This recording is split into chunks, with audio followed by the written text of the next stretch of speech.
Regular meeting of the Ann Arbor Historic District Commission. I'd like to take a moment to explain the order of the meeting, specifically as it relates to the hearing of the applications on tonight's agenda. Each case will be called, and we'll first hear the staff presentation and recommendations. Following this, the commissioners who serve on the review committee will present their observations and recommendations. At this point, the applicant will have an opportunity to step forward and provide any comments or additional information about the application. Once the applicant has finished, members of the public who wish to make comments on the current case may do so, while please noting the time limit of 3 minutes per person. Everyone who steps forward will need to state their name aloud for the record and sign in at the sheet located at the podium, and limit their comments to the application at hand. Following any public comment, the applicant may be called back to the podium to rebut any public comments and answer questions that the commission may have. Once all questions have been answered, the hearing will be closed, and the commission will deliberate the application, make a motion, have a discussion, and then vote. If any members of the public would like to speak to the general preservation topics and not to any specific application, opportunities provided during the audience participation, public commentary, following the approval of the agenda. Everyone who would like to address the commission may do so, and will be asked to state their name aloud for the record and sign in at the front of the podium. Thank you so much for coming this evening. Your comments are valuable to the commission, and we would like to introduce the commissioners. On my right is Max Cope, and we have Jessica Chiano. Over here we have, well, far away is Evan Hall, and one closer is David Rockland. And staff here is Jill Thatcher. What's our next thing? Oh, roll call. Ms. Thatcher, would you please call the roll? Commissioner Rockland. Here. Commissioner Evans. Thank you. Commissioner Evans. Commissioner Hall. Here. Commissioner Epperson. Commissioner Quijano. Here. Commissioner White. Commissioner Cope. Here. Commissioner Beeson. Here. You have a quorum. All right. It's all right. Now we're moving to the approval of the agenda. Are there any additions, deletions, or changes to the agenda? I believe we are, do you want to say it? You can say it, Brian. Yeah, petition, application E8, agenda item E8 has withdrawn their application from this meeting agenda. So we're just striking E8 and leaving E9 as E9. Is it typically F8? Yeah, it is. Okay. Here the numbers is F. Yeah. I don't know if that is. Yep, it's F8. It's the Okay. it's the 8th item under hearings. We also have, Oh, sorry. I thought you weren't going to be here today. all right. Next thing. All right, so any other objections? Hearing or seeing no objection to the amended agenda, the agenda is approved as amended. That came out. All right. Audience participation. Do we have any members of the public who would like to come forward and speak for the record on general preservation topics? No, not hearing any, seeing any. All right, we'll move on to the hearings. Our first hearing is F1, 114 North Division Street. Expanded parking lot. Ms. Thatcher. I'm going fast. It's good. 114 North Division Street is in the Old Fourth Ward Historic District. This vernacular Queen Anne first appears in the city directory as the home of Eliza Rathbone at number 4, later number 6, North Division in 1883. Features ornate curved porch brackets and cutout board porch skirting, a street-facing dormer with fancy trim, fish-scale shingles, and a stepped triple window, cross-corner window trim, and bay windows. The house is an 11-unit rental, 1 single room, 7 efficiency, and 3 one-bedroom units. It's in the Old Fourth Ward Historic District, and the applicant is seeking after-the-fact HDC approval to expand a rear parking lot. I'm going to run through some photos. These are, of course, existing conditions. In the staff report are some earlier photos. You'll need to refer to those because they are not in the PowerPoint presentation. These are the new photos that the review committee took on Monday. So this is from the south corner of the lot. You can see this little wall here that's, I don't have a mouse today, that's, you'll see a lot more of that wall in just a minute. This is looking sort of northeast of Division. Here we are standing on the sidewalk, and this is the parking lot that's in question. Thank you. I don't know if that works or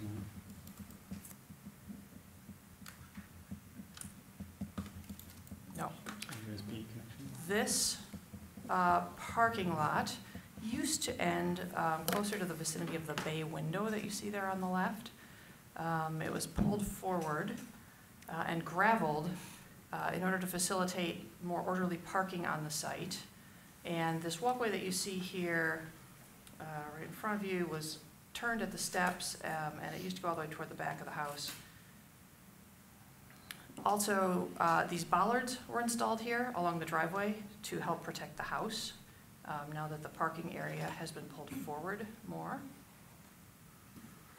This is a view of the neighboring structure, which is the 130, 140 foot high student rental immediately to the south next door. You can see the large wall that was built on next door's property, but it's zero lot line, so it's effectively on 114 North Division's right on the property line. You can see it's like 8 feet tall in some places. It's kind of stepped when you get down to the street, but not a whole lot. This is the backyard on the bottom picture and the top picture. You can see the back door of the house there. And this is the driveway going back off of Division. It is also gravel. It gets pretty narrow next to the house, and then it widens out once you get into the backyard. Here's where the walkway that used to go straight back alongside the house turns at an angle. And here's a photo from the applicant looking toward North Division Street. The space right in front of the house is used exhaustively. Every time I went over there, there was a truck there as a loading and unloading zone for the student rentals next door. And there's also a bus stop immediately in front of the house for AATA buses. Here you can see the layout and how it has changed. On the left, there are 11 parking spaces plus 1 marked Michigan Realty Management. I think that was most of a space, but maybe not a whole one. On the right, you can see that there are now 12 parking spaces plus 1 for Michigan Realty Management. The red dots are bollards. The 2 on the left side, on the north side, were existing, and the ones on the right, there are 8 of them, are alongside the house. Those were installed as part of this parking lot expansion. And you can see, it was actually farther back than the bay window. You can see how far forward the parking lot was pulled toward the street. It's effectively 3 parking spaces wide, so it's about 33 feet. So, from the Secretary of Interior, standards that best apply. Number 1 says a property will be used as it was historically or be given a new use that requires minimal change to its distinctive materials, features, spaces, and spatial relationships. Number 2 says the historic character of a property will be retained and preserved. The removal of distinctive materials or alteration of features, spaces, and spatial relationships that characterize a property will be avoided. Number 9 says new additions, exterior alterations, or related new construction shall not destroy historic materials that characterize the property. The new work shall be differentiated from the old, shall be compatible with the massing, size, scale, and architectural features to protect the historic integrity of the property and its environment. Number 10 says that new additions and adjacent or related new construction will be undertaken in such a manner that if removed in the future, the essential form and integrity of the historic property will be unimpaired. From the Secretary of the Interior's guidelines for district or neighborhood setting, not recommended is destroying streetscape and landscape features by widening existing streets, changing paving material, or introducing inappropriately located new streets or parking lots. For building site, recommended is identifying, retaining, and preserving the buildings and their features, as well as features of the site that are important in defining its overall historic character. From the Ann Arbor Historic District Design Guidelines for paved areas, it's appropriate to install new parking areas which are compatible with the scale, proportion of yard area, and characteristics of the historic district behind buildings. These shall be reviewed on a case-by-case basis. Also appropriate for paved areas is retaining and maintaining historic sidewalks, walkways, driveways, and patios or terraces. And not appropriate is installing driveways or parking areas that are too wide or large for the building site and are out of character for the district. All right, let me run back up to my staff report.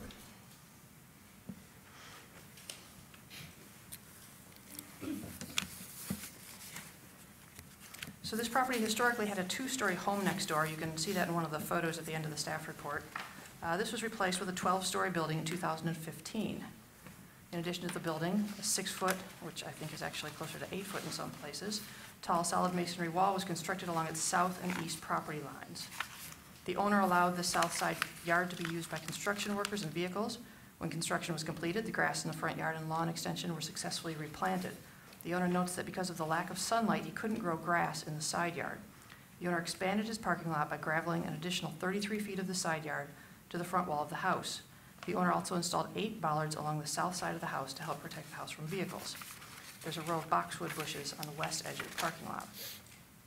So the net gain from this work is 1 additional formal parking space and improved circulation within the parking lot. If this is approved, it will require a full site plan approved by City Planning Commission, including compliance with stormwater, landscaping, solid waste, bicycle parking, and other codes, and a variance from the Zoning Board of Appeals to leave the parking lot unpaved, and possibly for other conditions too, like I'm sure that the driveway width doesn't meet code, and other things may come out of that. So staff's opinion is that expanding the parking area into the entire side yard of the lot does not meet the Historic District design guidelines for paved areas, that the parking area is too wide for the site and out of character for the Historic District. There are 2 motions presented. The first grants a certificate of appropriateness and conditions it upon the owner gaining both a site plan and variance within a year. If that motion fails, the second motion requires the removal of the new parking area and restoration of the yard to lawn or other landscape plants. There is an additional handout that the property owner gave us at the review committee visit, and that is a new landscape plan that he had done by Lodi Farms for plant materials that would suitably grow under the conditions that exist in this front yard. Thank you. All right, thank you, Ms. Thatcher. Myself and Commissioner Cope are on the review committee. We're going to give some reports and observations. Commissioner Cope, you want to go first? Sure. You know, I think I can generally agree with staff's findings here. One thing that just having historic, the sidewalk and everything removed without, proper approval and permits in the first place, I think we probably could work with something like this from the start. But I do generally agree with staff. My other opinion on this project or the job that was completed was the character defining features of the home, and that landscape area, the grass area, was taken away so much by the large wall and building next door as well. So I do see a little bit of kind of give and take there with this application. All right, thank you. I would say my observations were trying to look at the neighborhood and the characteristics of the neighborhood in terms of side yards and where a fence was placed on the side yards and the neighboring houses. So the house, like directly north of this, has a side yard with a fence placed to it, and it's set back from the front of the house. So I was trying to look for that type of rhythm within the neighborhood to get a feel of how a driveway placed right up to the front of the house would change the character defining features of the house. So I tried to look at those observations notably, and when we come to discussion, I want to make sure that we highlight some of the interior standards as well as some of the basically the interior standards. Oh, and the Ann Arbor District Design Guidelines will probably point out some issues that may address specifically some of the concerns that may pop up. So those are our observations. All right, and where do we move here? We move to the applicant coming forward, which you're here. Hello. Please provide your name for the record and sign in, and if you have anything to add to the staff report and the community review committee reports. Thank you. My name's Steve Bellock. I live at 825 Cherrystone Court. I've lived in Ann Arbor since 1973. My wife and I purchased 114 North Division in 1986. The Historic District guidelines say installing a new parking area should be compatible with scale, proportion to the yard area and character, and parking should be reviewed on a case-by-case basis. The guidelines wouldn't say case-by-case basis unless they meant it. And I'm asking the Historic Commission to look at my parking lot expansion because it is a special case. 114 North Division sits on the southernmost point of the Historic District. The complete loss of sunlight caused by the foundry lofts make this property one of 3 historic buildings that are the sunlight casualties of the Huron Street high-rises. I have included photos of other buildings, 412 East Huron and 416 East Huron, that was in your original packet. I also have more photos today that are kind of show you the magnitude of the shade problems that exist for these 3 beautiful historic buildings. Both of these properties on East Huron use nearly 100% of their available non-front yard space for parking. The massiveness of the high-rise, plus the massiveness of the protective walls, leave the property owner with very few options.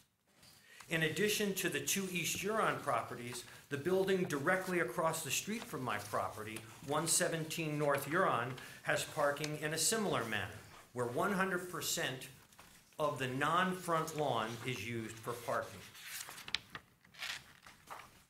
Now, in your review, the staff has said that my addition is too wide for the site.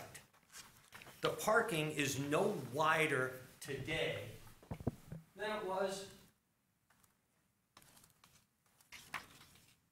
before I did my addition. Essentially, all I have done is added this small amount of gravel space. I have 11 apartments. Before I expanded the parking, 11 cars were crowded into my parking lot like sardines. When I expanded the lot by one parking spot, the new lot is now spacious and comfortable. I would argue that the new parking lot makes sense. The report says that my parking lot is out of character. In my opinion, the 6 to 8 foot masonry wall installed with a zero lot line by the foundry is what's out of character, not my parking lot. My parking lot is a gravel parking lot. Very simple.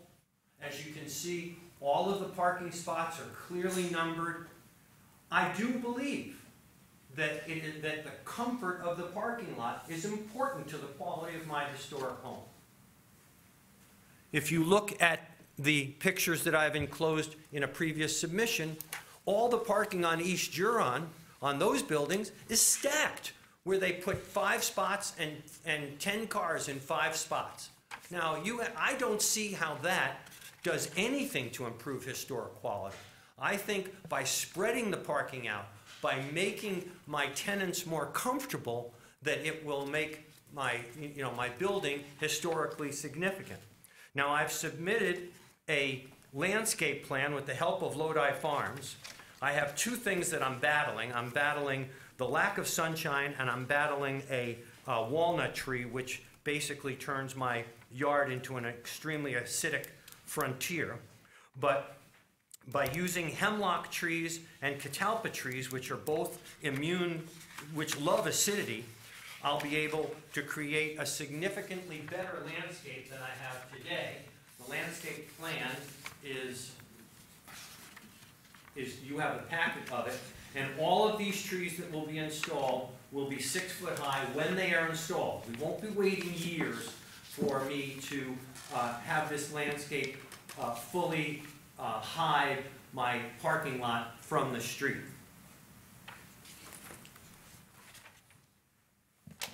So I'm asking you tonight to evaluate my request so my property can keep what it's been doing for the last 35 years, that it can be an example of affordable housing in a historic district. Thank you. All right, commissioners, do you have any questions for the applicant? Any questions?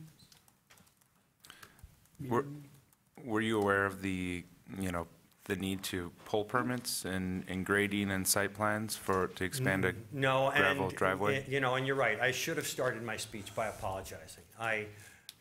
Was I aware of it? I guess in a sense I was. I was foolish. I really should have come to you first. I had an opportunity to get the work done. I was extremely frustrated about the way my landscape was going. I was very frustrated, and I did the work. It was wrong, and I apologize. It was very wrong. I'm not that kind of guy. But like I said, the opportunity to get the work done arose. I grabbed it, and I was wrong. And I'm willing to, pay the price for the fact that I did that wrong and go from there. Okay. Any other questions? No questions? All right, what's the next thing? We move on to the public hearing. Are there members of the public who would like to speak on this agenda item? All right, please step forward, state your name for the record, and limit your comments to 3 minutes, please. Sure, let me sign in. Jeff Crockett, 506 East Kingsley. Although I'm a communications officer for the 04th Ward Association, I'm speaking as an individual, not for the 04th Ward.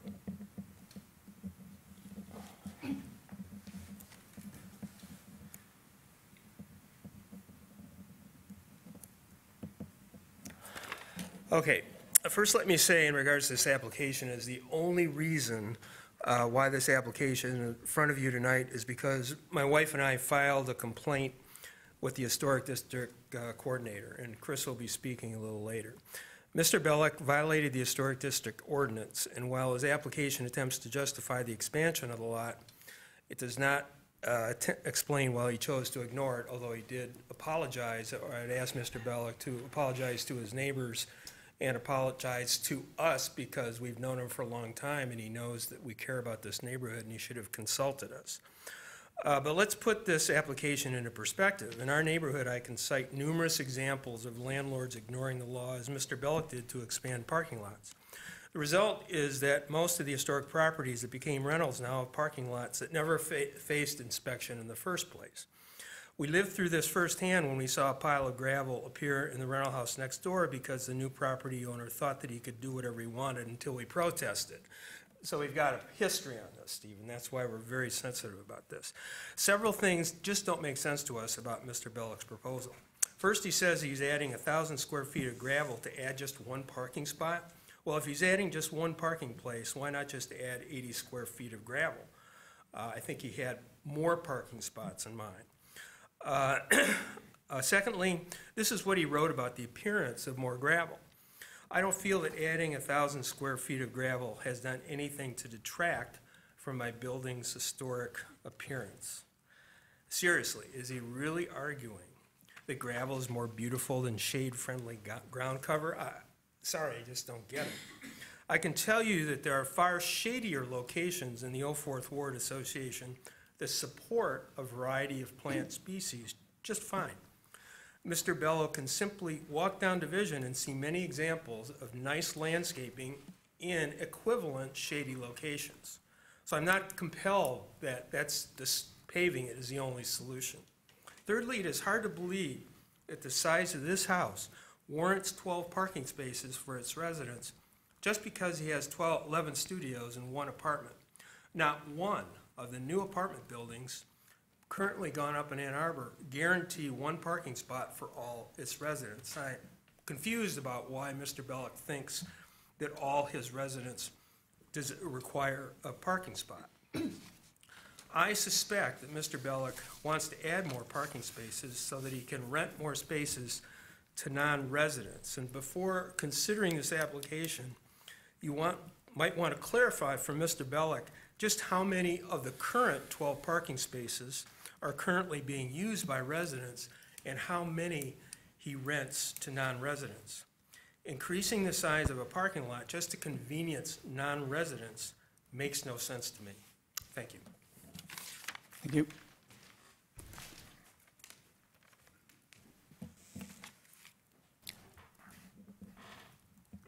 So you're signing in. You're signing in. I'll trust you probably state your name for the record.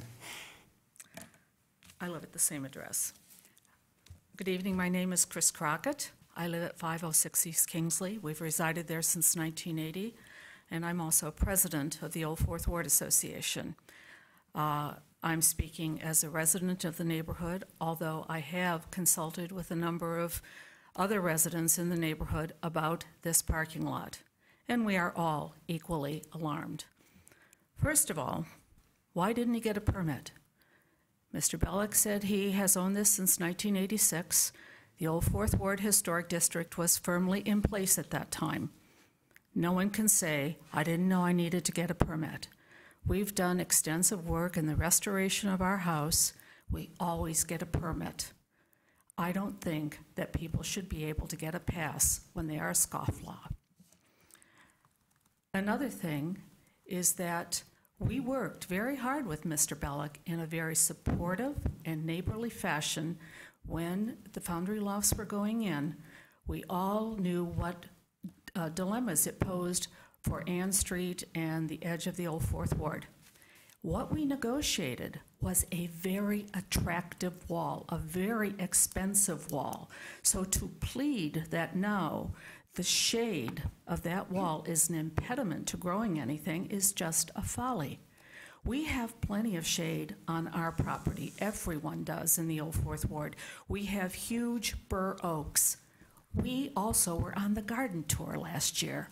We grow lots of stuff. There isn't a square inch in our yard that isn't planted with flowers, ground cover, shrubbery, all sorts of beautiful things. So to say that a wall poses an impediment to planting greenery is just not true. In addition, there is no way that big metal ballards are historically appropriate in a historic district.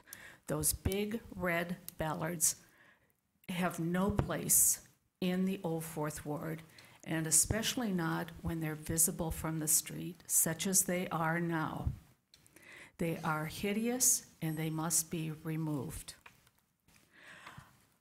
We have worked very hard in the old Fourth Ward to create community and neighborliness and to improve the aesthetic appearance of the old Fourth Ward Historic District.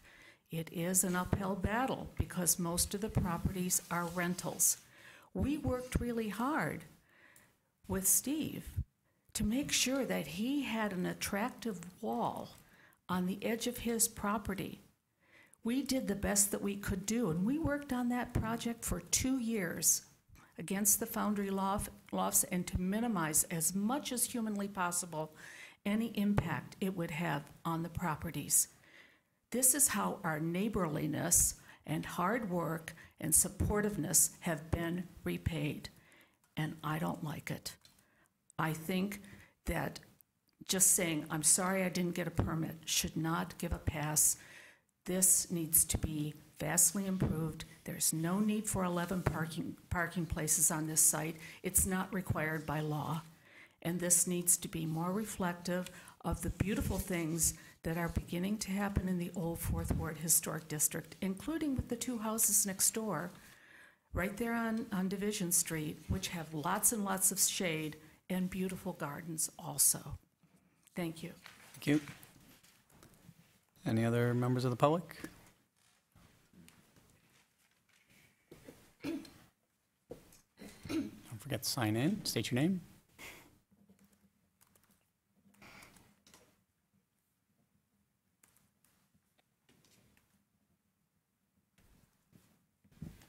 My name is Ray Detter. I happen to live just to the north of Steve on that street. I'm also vice president of the Old Fourth Ward Association. And Steve Bellick and our group has worked a lot together with regard to the nature of maintaining our neighborhood. And we worked also on that wall. I mean, that wall was a major contribution that all of us really worked to get. It cost them a lot of money, and they didn't like having to build it. But nonetheless, it was built really in order that we could actually protect ourselves from noise, from light, and from anything else that came from the building that was going to go up next door to us. So I'm perfectly supportive of Chris Crockett and also Jeff Crockett in terms of the statement that they've made. It's an unfortunate situation, and I guess that's it, is that it is unfortunate. And we were surprised that it was done, and then when we checked, there was no apparent approval for it being done. So there was no immediate movement to Steve with regard to stop this, or you can't do this, that sort of thing. What we did instead is we examined the nature of parking in our neighborhood, and we also communicate with other people to find out what the situation was in terms of what could be built on the site. And what happened from that is that we thought that this project really shouldn't have been approved if it got to the Historic District Commission. And what we have hearing today seems to indicate that too. The balusters bother me an awful lot with regard to the nature of the construction. My experience has been, although I can't say it, totally because I don't have an account of that, is that all the parking on this site is rented out to people who don't live in that particular building. So we went through this whole process, and we also went through the whole thing of, in the neighborhood. People from the neighborhood came to look and all that sort of thing. And it wasn't just us telling them, they were telling us that this shouldn't have been approved. So we're here today because of the fact there seems to be a very significant commitment to the idea that this is really an intrusion into the historic district. Even though we worked very hard with regard to the building next door in order to limit it and redesign it. That wall is absolutely an asset to the whole neighborhood in terms of making it more livable. And we got that. We got a number of other things too, and we worked together on those other things in order to limit what that big building was going to do, and we made it a lot better than it would have been. And this coming after all of that was somewhat of a shock to us. But as I say again, we worked with Steve before. We were surprised that this was done without any approval from the city. And I just want to say, as Chris already said also, is that we have this going on in our neighborhood all the time. If we don't watch, I mean, they'll shove a parking space into any space that's available. And they've tried that again and again, and each time we try to stop it. We're not always successful, but we hope in this one, at least this whole process that we're going through makes us all realize that we really have to do something about a major problem in an historic district with regard to limiting what could be done within it. Thank you. Thank you. Any other members of the public? All right, seeing none. Would the applicant like to rebut any of the comments from the public? Well, my rebuttal is that, you can talk all you want about trees and shade, but there's just nothing quite like a 120-foot building massing over your property. There's no relief from it. There's no winter solstice when leaves fall and things like that. My property got pretty well destroyed, as your Google photos have shown, during the construction of the wall. When I tried to grow things back, I got really, really frustrated about the lack of light. These were things that we dealt on for hours and hours and hours of public hearings. I presented the Google Earth drawings that showed all these things that were going to happen.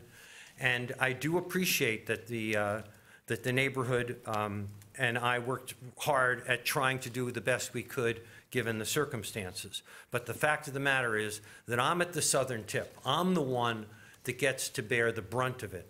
I'm sorry if people believe that I'm talking about the wall as the cause of everything. It's not the wall. The wall is one piece of it.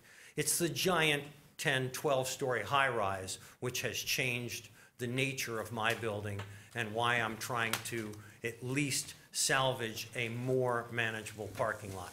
I have, the 11 spots, like I said before, we're really, really tight together.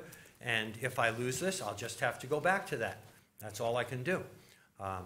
But I would say that, when I'm adding 1,000 feet of gravel, it's to make my parking lot better, not to make it necessarily bigger. All right, thank you. Commissioners, do you have any additional questions before we close the public hearing? All right, I will now close the public hearing portion of the application. The applicant may please be seated. Thank you. Would any commissioner like to make a motion on this application?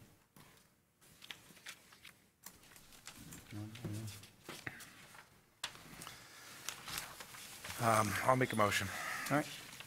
I move that the commission issue a certificate of appropriateness for the application at 114 North Division Street, a contributing property in the Old Fourth Ward Historic District, for the after-the-fact approval of a 33 by 33 gravel parking area with 8 new bollards on the following conditions.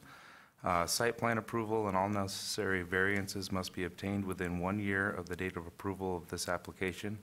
The work as conditioned is compatible in exterior design, arrangement, materials, and relationship to the house and the surrounding area, and meets the Secretary of Interior standards for rehabilitation and guidelines for rehabilitating historic buildings, in particular standards 1, 2, 9, and 10, and the guidelines for the district or neighborhood setting and building site, as well as the Ann Arbor Historic District design guidelines, particularly as they pertain to paved areas and landscape features. Waiting for someone to second. Does someone second it? Second. Oh, gosh. So you Seconded by Commissioner Kiana. All right, is there discussion on the motion? Anyone else want to start? Anyone? Go ahead. Commissioner Keano, do you want to? Well, I know, I was just gonna ask, you mentioned you wanted to talk about. Oh, yeah, I can certainly start. So basically, I feel like the areas of the sectarian standards that are directly applicable to this is number 2. The historic character of a property will be retained and preserved. The removal of distinctive features and alterations of features, spaces, and spatial relationships that characterize a property will be avoided. So that's one I saw. Next was in the Secretary of Interior Standards Guidelines, which has the recommended and not recommended. Clearly talking about recommended, identifying, retaining, and preserving buildings in their streetscape and how it relates to the overall character. And then not recommending about changing the paving material or introducing inappropriately located new streets or parking lots. Particularly the area about inappropriately locating new parking lots was one that I pulled out. And then the last one on paved areas, where it really talks about installing driveways or parking areas that are too wide or large for the building site and out of character for the district. So based on the Old Fourth Ward districts, looking at the parking lots of the entire district, it seemed all these are not in favor of the current applicant. That's the direction I was heading. As Commissioner Cope had mentioned, had this come to us a little earlier, I think we would have been able to look at the site and say, okay, well, maybe you go up to this, but not all the way up to the front, particularly with the mass of the wall next door and that sort of thing in terms of preserving that front character, that front buffer. As I see it, I don't see a whole lot of gain in these parking spaces except for those 3 that are coming towards the front of the house. The lot in the back is still the same. It has the same spatial relationship. It still has the same maneuverability of the cars in that area, particularly with the one spot directly in the back of it. Adding these additional spots, it just adds additional spots and goes against the standards. Those are my thoughts. Anyone else? I agree with you. I agree. Yeah, I had stared at that layout for quite a bit the other day and was trying to understand why so much space had been added to the front to really alter the setting of the front porch, and which is so characteristic of the neighborhood, and yet only one additional space was added. I understand that parking is prime and tight in that area, as much of downtown is, but it didn't seem to be worth that loss in my mind. So. Any other discussion points? Just to echo what we've heard, I agree with what I'm hearing. I do want to say I appreciate the comments of the applicant and also the comments that the people from the public made today. It's very helpful to hear. And I can hear your frustration with what you've been through for those 2 years while you guys were battling, together, battling, against the Foundry Loft building. And I was at a couple of those meetings, and it was very intense. And, the building is there, so we know sort of the outcome. And I do appreciate, the frustration that you felt, I'm sure, as that building was rising, and whatever you planted there wasn't growing. I do appreciate that frustration, and I'm really sorry that you went through that. I do, we have to look at what was done relative to the standards. And to me, the standards that you cited are the exact ones that I'm reading. Mostly not recommended to introduce inappropriately located parking lots, and that's, what I see here is, as that parking lot is encroaching into the front yard, it has passed some line of appropriateness. I don't know exactly where that line would be, and the bollards as well. And I suppose the bollards were put there because that's probably too tight of a space for parking lots anyway. And if this were to go through to site planning, who knows what the zoning board would say, looking at those spots and the quote unquote driveway that leads up to those spots, everything is a variance that I'm seeing, you know, I don't have measurements, but it's sort of a beside the point. But to me, inappropriately located parking lots is the standard that this doesn't follow. And so I think that's where I'm leaning with my vote. All right, any other comments out there? No, I agree with everything that's been said. I don't have anything else to add. All right, are we ready to vote? Yes. All right, all those in favor of the motion, please say yes. All those opposed, please say no. No. All right, the motion does not carry. Your application has been denied, and you will receive written notice If the from motion staff. fails, is there another motion that you'll Yeah, put that's in? what we're supposed to, what was that part again? I'm gonna look at it. All right. All right, if the motion fails, so someone needs to read this. I'll read this one. It's short. Thanks. I move that the commission finds the gravel work done without permits does not qualify for a certificate of appropriateness, and the property owner is ordered to restore the area to its former condition, including removing the gravel and restoring grass or other landscape plants to the area within 60 days. Support. Support. All right, any discussion on the motion? No. No discussion? All right. All those in favor of the motion, please say yes. Yes. Yes. All those opposed, say no. All right, that motion does carry. And what do I say here? Please note you must apply for, no, I don't, what do I say here? It doesn't carry, that was it, right? Yeah, so the motion doesn't carry. Ms. Thatcher will probably be in touch with you about further actions and notices. Ms. Thatcher will be in touch with you for further steps that you need to take.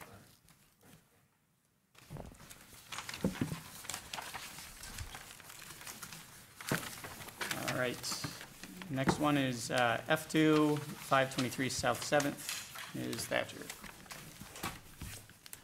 This is a 1 3/4 story Italianate gable fronter, which features wide board trim in the eaves and gables, a cut stone foundation, and a front porch with turned posts. First appears in city directories in 1897 as number 63, the home of Charles Claes, a bartender at John Getz Jr. Grocer and Saloon. Other family members or people with that name live next door at number 61. This very narrow lot, approximately 27 feet by 140, was the result of a standard 66-foot wide lot with 2 houses that was later divided between the 2. Sites on the east side of South 7th Street, south of West Jefferson and north of West Madison, and the applicant is seeking HDC approval to reconstruct the southeast corner of the house by removing a casement window and increasing the roof slope. 2 new skylights and 2 sun tunnels are also proposed. Here's the house. It's lovely, it's charming, and this is the back of the house. This is to the right, that little gable is a kitchen wing off of the back, probably a very early addition, if not original to the house. You can see to the left of the yellow door where the siding changes, and it's a vertical siding. Moving around the corner, you can notice where the roof line changes. There was the kitchen addition, and at some point there was a shed roof put off the back on the left, and then the corner was filled in much later with the casement window and the side with the vertical siding. You can see where the foundation changes here. The original house has a cut stone foundation, very large block, and then there's material change, and then there's the new filled-in corner with CMU. That is just a crawl space underneath. There's a hatch to get into it. It's not any sort of a basement or a storage area. Here are a couple more views that are provided by the applicant. The fence is the property line. And the proposal is to change this roof line, which is existing now, which pretty clearly shows the 3 different additions off the back, to a simple shed roof coming off of the rear-facing gable. You can see the solar tubes, the skylights. Here's elevation drawing from the south of the existing and the proposed. And this is a good illustration also from the rear, showing how that would be changed. There's a piece of trim proposed to try to keep the delineation between what was old and what's been changed. Obviously, a little bit of the shed that was coming right off of the back of the house will be lost, but staff doesn't think that that's a significant historical feature of the house anyway. Here's a view of the roof. This is really pretty easy and pretty straightforward. If you go back up to the photographs, from the street, you're really not going to notice. The only thing that's going to change is that little tiny bit of roof. Siding will be to match. That casement window will go away completely.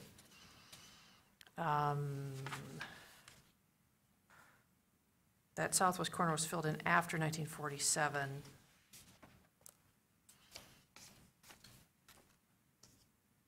The roof line change is simple and compatible with the house. The work will result in a cleaner appearance for this small addition, and staff feels the work is compatible with the rest of the building and the surrounding neighborhood, and finds that it meets the standards and guidelines. Thank you. All right, thank you, Ms. Thatcher.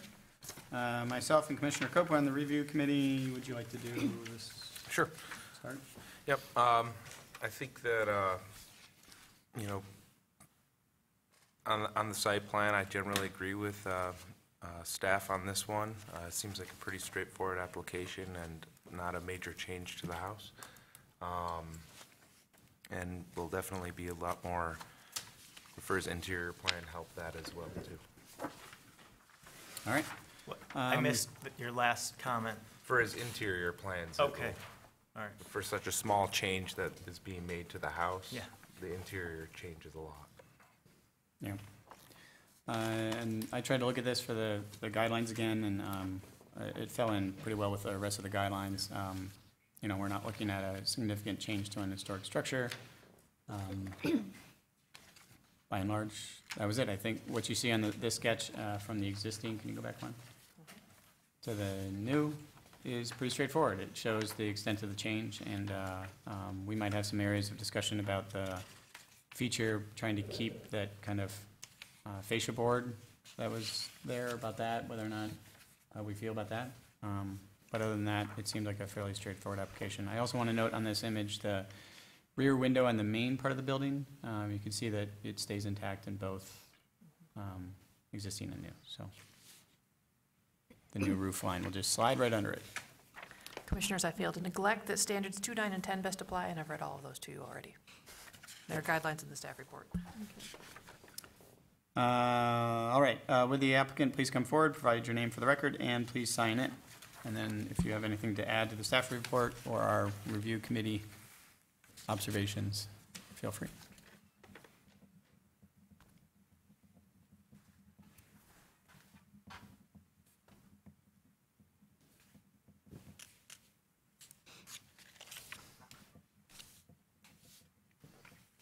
My name is Seth Peterson, and I reside here at 523 South 7th. And I don't know that I really have much to add. I will correct, the property line is actually right on the house. Oh, The it fence is actually it's a long story. The fence is a long story. I don't know if that changes anything. No. All right, any questions? Commissioners have any questions for the applicant? I'll ask a Go ahead. question. What's going on with the trim panel? Can you explain that? The trim panel, that is where the exhaust fan for the bathroom will be mounted. Got it. Is the plan. Very clear. Yeah, okay. Makes sense now.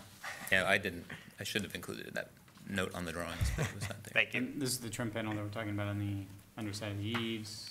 This one right To here. the, Can you go to this? to the left of the back door, I assume. Shown there. Yeah, shown Upper there. left corner of the door. Yep. So that's your main intent is to make sure that that has a spot for the exhaust fan. Yeah, Okay. Is there I see a red trim board right next to the door.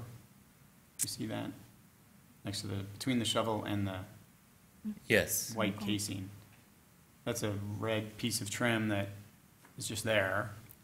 Are you intending on getting rid of that? It would probably come out. We can, Yeah.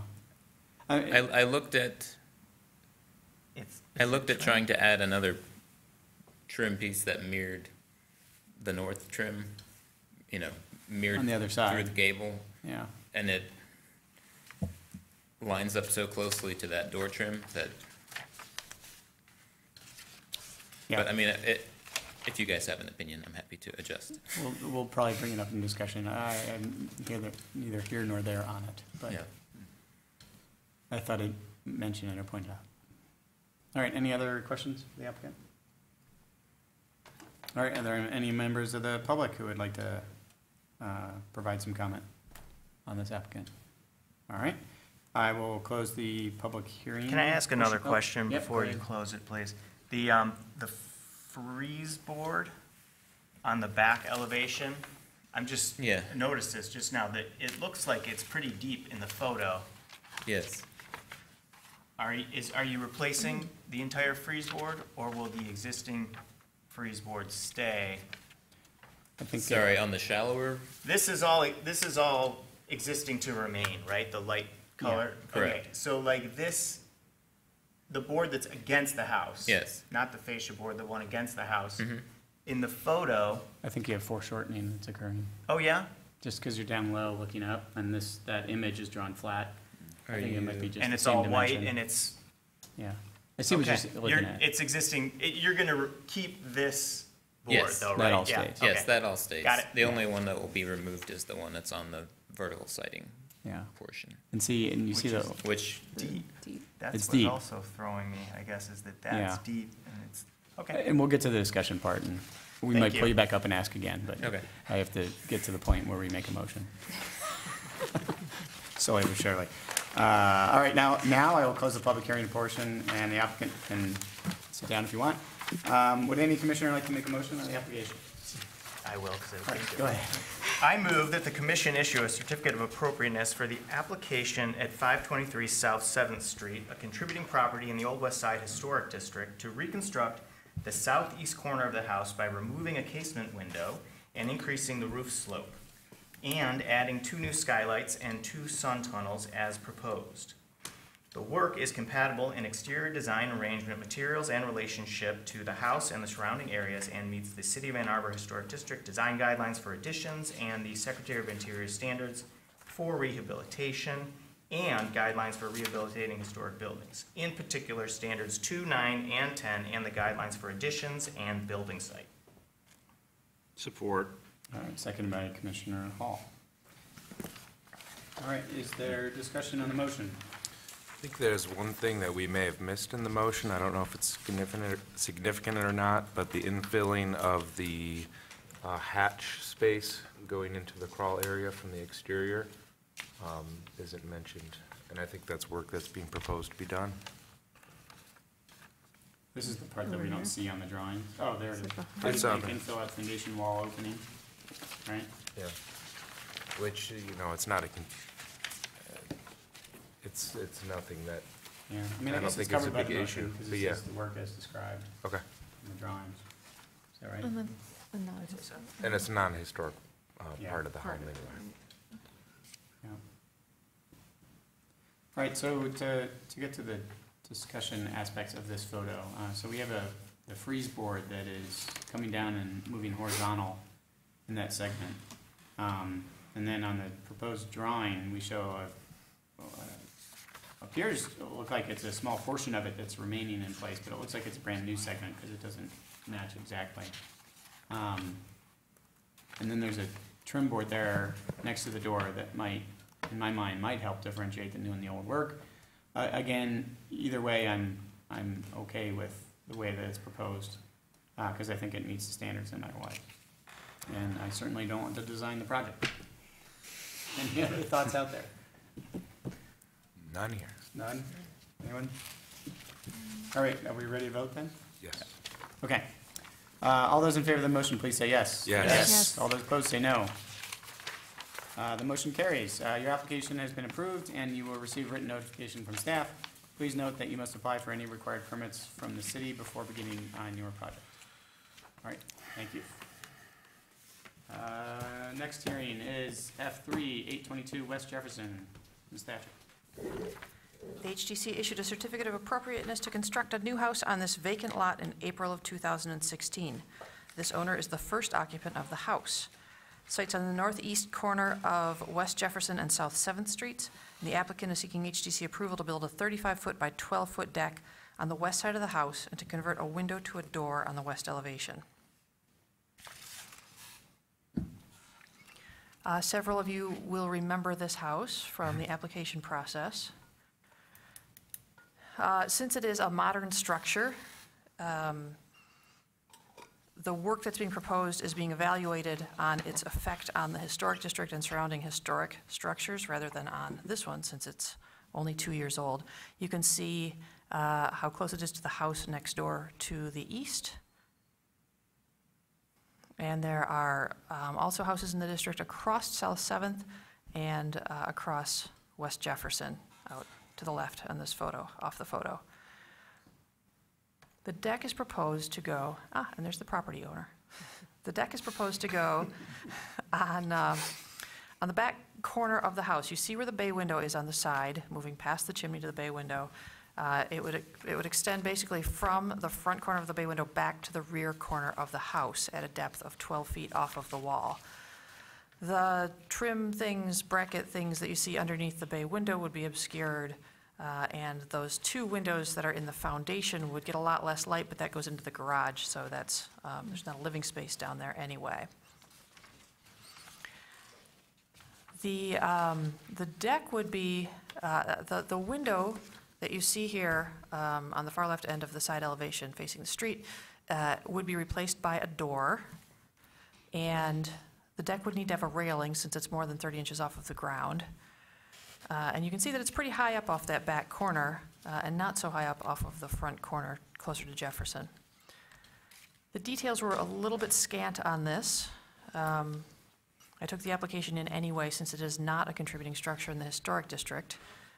This was the concept of the railings, which is basically meets the design guidelines for railings in the historic district, which is 2 boards on flat with balusters in between, sandwiched in between, not applied to the exterior or interior.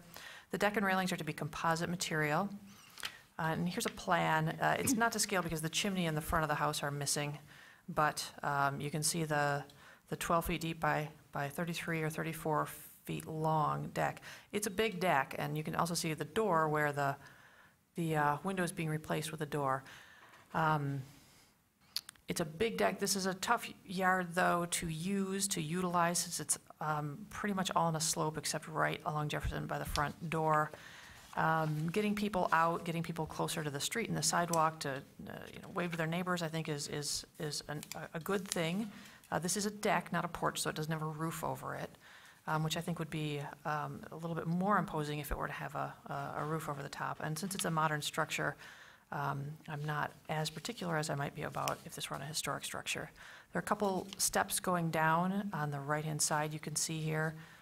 They face toward Jefferson, so you can get off the deck and into the yard. There's landscaping proposed, though there's no specifics about what that landscaping is, but there are some plants shown there around the deck.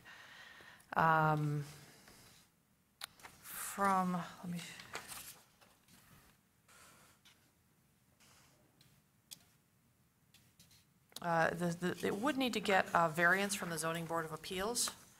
I'm not sure how much of this is in the front yard setback, but it seems likely that that's the reason that they're going to the ZBA.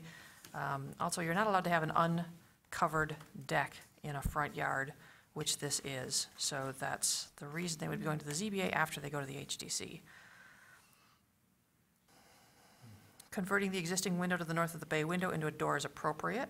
Since details on the door are not provided, staff recommends conditioning the motion on the use of a single light, either full or half height, door that's compatible with other doors on the house. From the Secretary of Interior Standards, I have read to you number 9 and number 10. From the guidelines for entrances and porches, not recommended is introducing a new entrance or porch that's incompatible in size, scale, material, and color. From the Ann Arbor Historic District Design Guidelines for residential decks and patios, it's appropriate to install a deck that's freestanding so that it does not damage historic materials. Again, not historic structure, so I'm not as concerned about that. Installing flooring made of wood or composite wood. This is proposed to be composite. So staff recommends approval of the application since the deck is appropriately designed, scaled, and removable. The work is compatible in exterior design, arrangement, material, and relationship to the rest of the site. Meets the Secretary of Interior's standards and guidelines and the Ann Arbor Design Guidelines. Thank you. All right, thank you. Commissioner Cope, you want to start again, or? No, go ahead. Okay. As mentioned, there's a modern house. The deck is going to be big, and can we go to the street photo? That would work. Yeah, either one. So we tried to take a note about some of the vegetation that is out there as well. There is some vegetation that is mounted on the street side on 7th that you can't see in this photo. So the plan, again, was kind of unclear as to whether that vegetation was the one that they already shown on the drawing or not. You know, those plants there will grow slowly over time, so they're not really going to obscure the deck very much. And this, I mean, it's going to stand out, and you're definitely going to see this thing. In terms of affecting the area nearby, you know, the houses across the street are across the street. I don't see how they might affect it too much. Yeah, kind of, that's the observations. Commissioner Coe? Yeah, I guess the massing and size of the deck is enormous, especially when you're on site. You don't have a lot of room to the sidewalk. If you come out 12 feet, you probably only have about 8 feet left to the sidewalk from there, maybe 10. Looking up 7th Street, just in particular to the neighborhood itself, and affecting the setting of, you know, the streetscape there, I think it might be a little bit big, a little bit too much for that area. It's going to stick out past any other porches that are along 7th Street that are facing 7th Street. This isn't a 7th Street house, but it is facing 7th. I think it could be appropriate, but standard number 9, the massing size, the property and its environment, I think it's too big for the location of the house that it's on with standard 9. All right, anything else? Yeah. All right, would the applicant please come forward, provide your name for the record, and please sign in. And if you have anything to add to the staff report or the review committee observations, feel free. I have some new handouts. My name is Betty Marvin. I represent the owners of the house. After speaking with Jill, we got more detail for you and some more diagrams. So I'm just going to hand these and share them with you so you can see what we've got going. We have looked at the size of the deck, and originally when our builder gave us the dimensions, we kind of also went, The length on the side of the house will be about 27 feet. Okay. And I've already talked to John Barrett in the zoning. I went to him first and said, you know, this is what we'd like to do. And he said, let's get the historical approval, and then we're going to work on zoning. As some of you may be aware, on the opposite side of the house is this wonderful walkway deck that was built that is not with the proper setbacks, and there's some easement issues with that driveway with the previous owner and the neighbor next door. Our proposal is we would take that deck off, put some greenscape in there, some plants, okay? Doing that, we'd have to cut the front porch down a little bit, but we would use the same composite material so that the house flows better. The rain garden that's just in the front was put in, we didn't even know it was going in. Some guy showed up and planted the plants and said, oh, the old builder was supposed to do that, and he never did, and 2 years later, he finally did it. So, okay, we got a rain garden. We do have in the packet I just handed out our landscaping plans. The front elevation will have plants to soften it. The grass is going to be worked on because they didn't, all they did is throw seed on the ground. So we're going to try to get a nicer, softer looking grass. And then some whispery grasses along the deck and some lilacs to help that just break it down a little bit. The 12-foot wide was we know may have setback issues off of 7th. So we're gonna go for 12, and then when zoning comes in, they may say, you gotta go 10. So we're open to that, because we just don't know what's gonna happen. There's basically nowhere on that lot to be outside. You know, if you put 2 people on the front porch, you're crowded.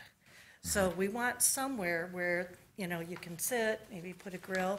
The window that we are taking out is going to be replaced with the door that's on the other side of the house. And the window we're taking out is gonna go where the door is. When we take that side walkway out, and I have photos of the side door, so you can see it matches the front door. It's in keeping with the house. These aren't great shots, but at least you can see. So we're just gonna, the builder said he can do that. He can reframe them, and we're gonna do that. We have to repaint the whole house because the previous owner used 2 or 3 different kinds of paint on the house, and so the finishes are different. So we're gonna have to go in and paint the whole outside of the house, basically same color, but it will cover better because there's exposed wood on it. That'll be nice to see that. So we'll make sure that everything is just wrapped up the way that it needs to be. All right, thank you. Any questions for the applicant? Yeah, I would like to hear a little more about, you're removing this all the way back, including the stairs Yes. going down? The stairs right now are questionable. We have an issue with the air conditioner. This was not a well-designed home. The air conditioner is in the middle of the driveway, up against the wall. The retaining wall that's in the picture had to be built because when the builder built the house, he just started excavating and the neighbor's garage started falling down. So they agreed, and this is before we were involved in this, they agreed to put up a retaining wall to hold the neighbor's garage. And then they put these stairs in, and that side deck, we're just not quite sure why. Yeah. So and we've talked to zoning because, like I said, John has indicated that it is totally not the way it's supposed to be. It's way too far over into the neighbor's yard. So we said, you know what, we'll take it off, we'll put some hostas or something along that spot. The next door neighbor has already said, oh, great, I'll plant them. And then we're hoping maybe to move that air conditioner so it's not in the middle of the driveway, but tucked back so you really can't see it. We're trying to soften it, make it neighborhood friendly. I do have 2 signed documents where when, I'm not sure who was there on Monday night, 2 neighbors came over and said, hey, what's going on? And Brian was there, and they said, hey, we're in favor of this. We think it's great. If you want to put a deck out there, be part of the neighborhood, we like what we're seeing. You guys are keeping it up, and it's not just this blank building. So that's what we're trying to do. Any other questions? You had mentioned that the dimensions you were looking at were more of a 27 by roughly 12, Yeah. depending on ZBA. When we went back to the house and measured from that bay window to the back of the house, it's about 27. 27, okay. Yeah. All right. So the That's a drawing significant amount of space. is- Yeah, the drawing is off. relatively accurate then, showing. Yeah. Showing this. Correct, It just happens to be, it's 27 feet, not Right. 35. right. So and I'll bring this up more in the discussion, but I wanted to see what your response is now. So I could see that this deck is wide open to the west, west sun, south sun. It is fully exposed. It's gonna be hot. So not a lot of people are gonna stay on the deck very long. They might at the end of the day, like this time of day when the photo was taken. But by and large, you know, during the middle of the day and late towards the day, it's gonna be hot. So, are there plans to put a canopy or a awning or a tensile structure? There's young professionals living there. During the day, they're working. So it's just gonna be an evening kind of thing, even on the weekends. I mean, maybe for a football game, you know, they get out there, but No, we haven't talked about doing any of that. I would suppose maybe an umbrella on a Yeah, table might come out. might come out, but I doubt it would even stay in the table all day. It's when they need it, they'd get it out of the garage and put it in, kind of thing. But no pergola, no, we haven't talked about anything like that. Only because this thing is just so massive right now, and it's just like there.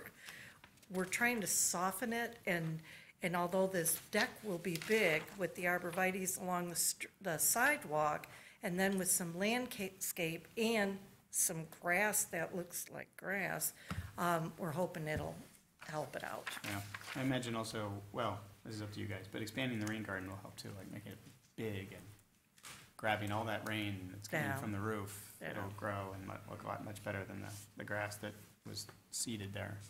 Yeah. Yeah. Any other questions to the applicant? This rendering, I'm trying to place this. Where, this is an example or something? Like, this is This not. was the first drawing that we got from our builder who he can't draw, I'll be honest. And he told us, he said, okay, I can put it on there, and that's when we started working after that. But it should have showed the blocking with vegetation, okay. Yeah. And I apologize. We No, should it's have fine. I just waited want to apply, but as it is, it's June now, and by the time we get somebody to do it, Yep. it's gonna be Right, that's August, the up- you September, gave us so an we're updated trying to, rendering. and we want to get our landscaping in. All right, any other questions for the applicant? Rigoletto, right, okay. No more questions? All right. Can I make one other comment? Yeah, go ahead. Okay, in the package I just gave you today are samples of the composite material, the yeah. pillars, the railing, and the cap. What we're proposing is a slate gray floor with white railing and pillars and caps. We don't care what kind of railings they are. We don't care what kind of caps they are. We just don't care about that. So if you have a preference, and in the drawing I put A, B, C, D, there, we went to Fingerly, and there are some big pillars that we'd rather not do because they're cumbersome, they're big. So we'd like to do a smaller railing, but if you have any suggestions or preference on what kind of caps, if it has a peak or if it's flat, the railings, some of them have a little bit of curve to them, the spindles, we don't care. We know we have to have them, but we don't care what they look like. I have one more clarification. Go ahead. Sorry. You mentioned the front porch and possible work to, I guess you'll have to change the front porch if you remove the side walkway. Will you come back with another application for the front porch work? Or are you expecting tonight to get approval for the front porch work? Good question. Ideally, I'd love to get it approved all at once, because Sure, then we could do yes. it all at once. Because it's gonna be the same composite material and the same railings. And you can see in the drawing where that walkway is half of the porch planks. But if I have to come back, I come back. I think that's a We'll separate just need, application. there's think no that's a separate description of application. what that work is in the packet, so Okay. it's difficult So to you want say another one application. way or another. Okay. Yeah. Now, do I have to do an application to take that sorry, god-awful side deck off? I think you guys should just roll it into the motion if you'd like that to happen. And when it comes in for a building permit, I'll take a look at it and make sure that the deck doesn't look lopsided or something with that So for walkway the gone. removal of the side walkway, Yep. Yeah, I mean, whoever does this motion, I can do it. has a lot of changes to make. I can do it. But that would be a staff approval, that portion. If They'll you're prob- willing. They'll probably want to do that work though with, well, it depends on them, but, you know, Yeah. if they're gonna do that, then they're immediately gonna have to fix the front porch. Yeah. Yeah. You can see where between the front corner porch post, not the railing, not the guardrail, but the white porch post and the corner of the house, that's Line where up. the, Fill that that's in where it's with gonna end. guardrail. Yeah, That's that's where just it's gonna be gonna end. guardrail. Yeah. Yeah. And I think everything that's pretty beyond that will clear. be taken off. Yeah, Pretty clear. yeah. Now, But what the if, floorboards are all, they don't stop there, they just keep going, so we have to cut those out. Okay. And we want it to match.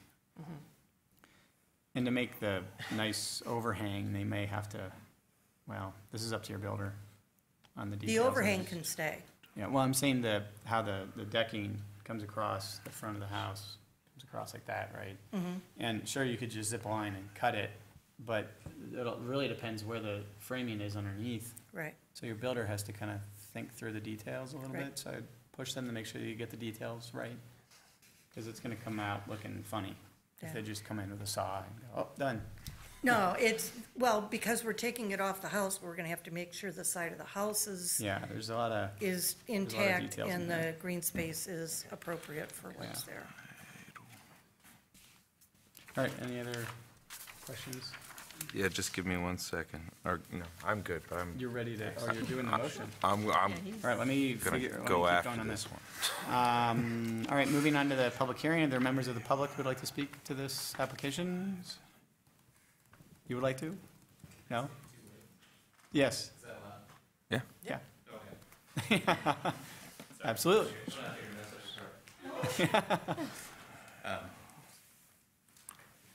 I just want, as someone who walks by this property daily, and also as an architect, I guess my biggest concern was just the northwest corner of the deck. And that if there's no covering on the side of the deck, it's gonna be Yeah. dirt or gravel or whatever. Or if there is covering, it's gonna be 6 feet of lattice. And so perhaps some way to grade up with a short retaining wall to break that up a little bit. Yeah, and I think we had discussed that in our on-site, in fact. But yeah, well, thank you for that comment, yes. Can I comment? Yeah, come on up. We have had discussions, and I don't know my directions, but the part that will be exposed off the driveway in the back, it's got that sloping hill, and we think half the hill is in the driveway right now, and nobody scraped it back.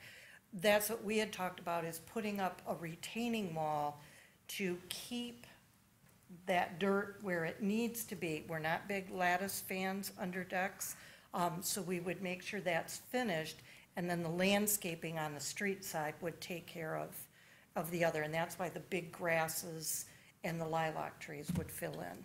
So looking at this photograph, installing a retaining wall going towards 7th Street, From the the corner width of the house. Yeah, from the corner of the house. Okay. And we haven't looked into that. It just came up today when we were looking Yeah. at it. We went, wait a minute, that's gonna be a big hole there. Can that be a staff approval item? If you'd like it to be. Yeah. I'd hate to try and Seems- throw it in this. I don't motion want to if put know that what in it this looks like. motion. Yeah. Just because there's no plans for it, and we don't have, we don't have timber Yeah, or we don't know what it's made out of. rocks. And what above, what the infill might be to close off the view to underneath, or if it's just kept wide open. How about if I do send it to the 3 officers and get a read on whether it needs to come back or not? That works. And if you're okay with it, I staff approve it. That works. Thank you. Thank you. Any other comments from commissioners or additional questions? Okay. I will now close the public hearing portion of the application. The applicant may please be seated. Thank you. Would any commissioner like to make a motion on this? I'm sure it's going to be. Okay. Oh, I'll give this a try. I think I got everything in here. I move that the commission issue a certificate of appropriateness for the application at 822 West Jefferson Street, a contributing property in the Old West Side Historic District, to replace a window with a door and construct a composite deck off the rear of the house as detailed in the applicant's submittal, upon the following condition, that the door being removed is from the north side of the house, east side of the house, is replaced with the window on the west side of the house. And the window on the west of the house is infilled where the door was removed on the east side of the home. Also to remove side deck, walkway, and rebuild the front porch to the existing corner post. The work, as conditioned, is compatible in exterior design and arrangement and material in relationship to the building and the surrounding area, and meets the Secretary of Interior standards for rehabilitation and guidelines for rehabilitating historic buildings, in particular standards 9 and 10, and the Ann Arbor Historic District guidelines for decks and patios. Second. Seconded by Commissioner Rockland. All right, any discussion on the motion?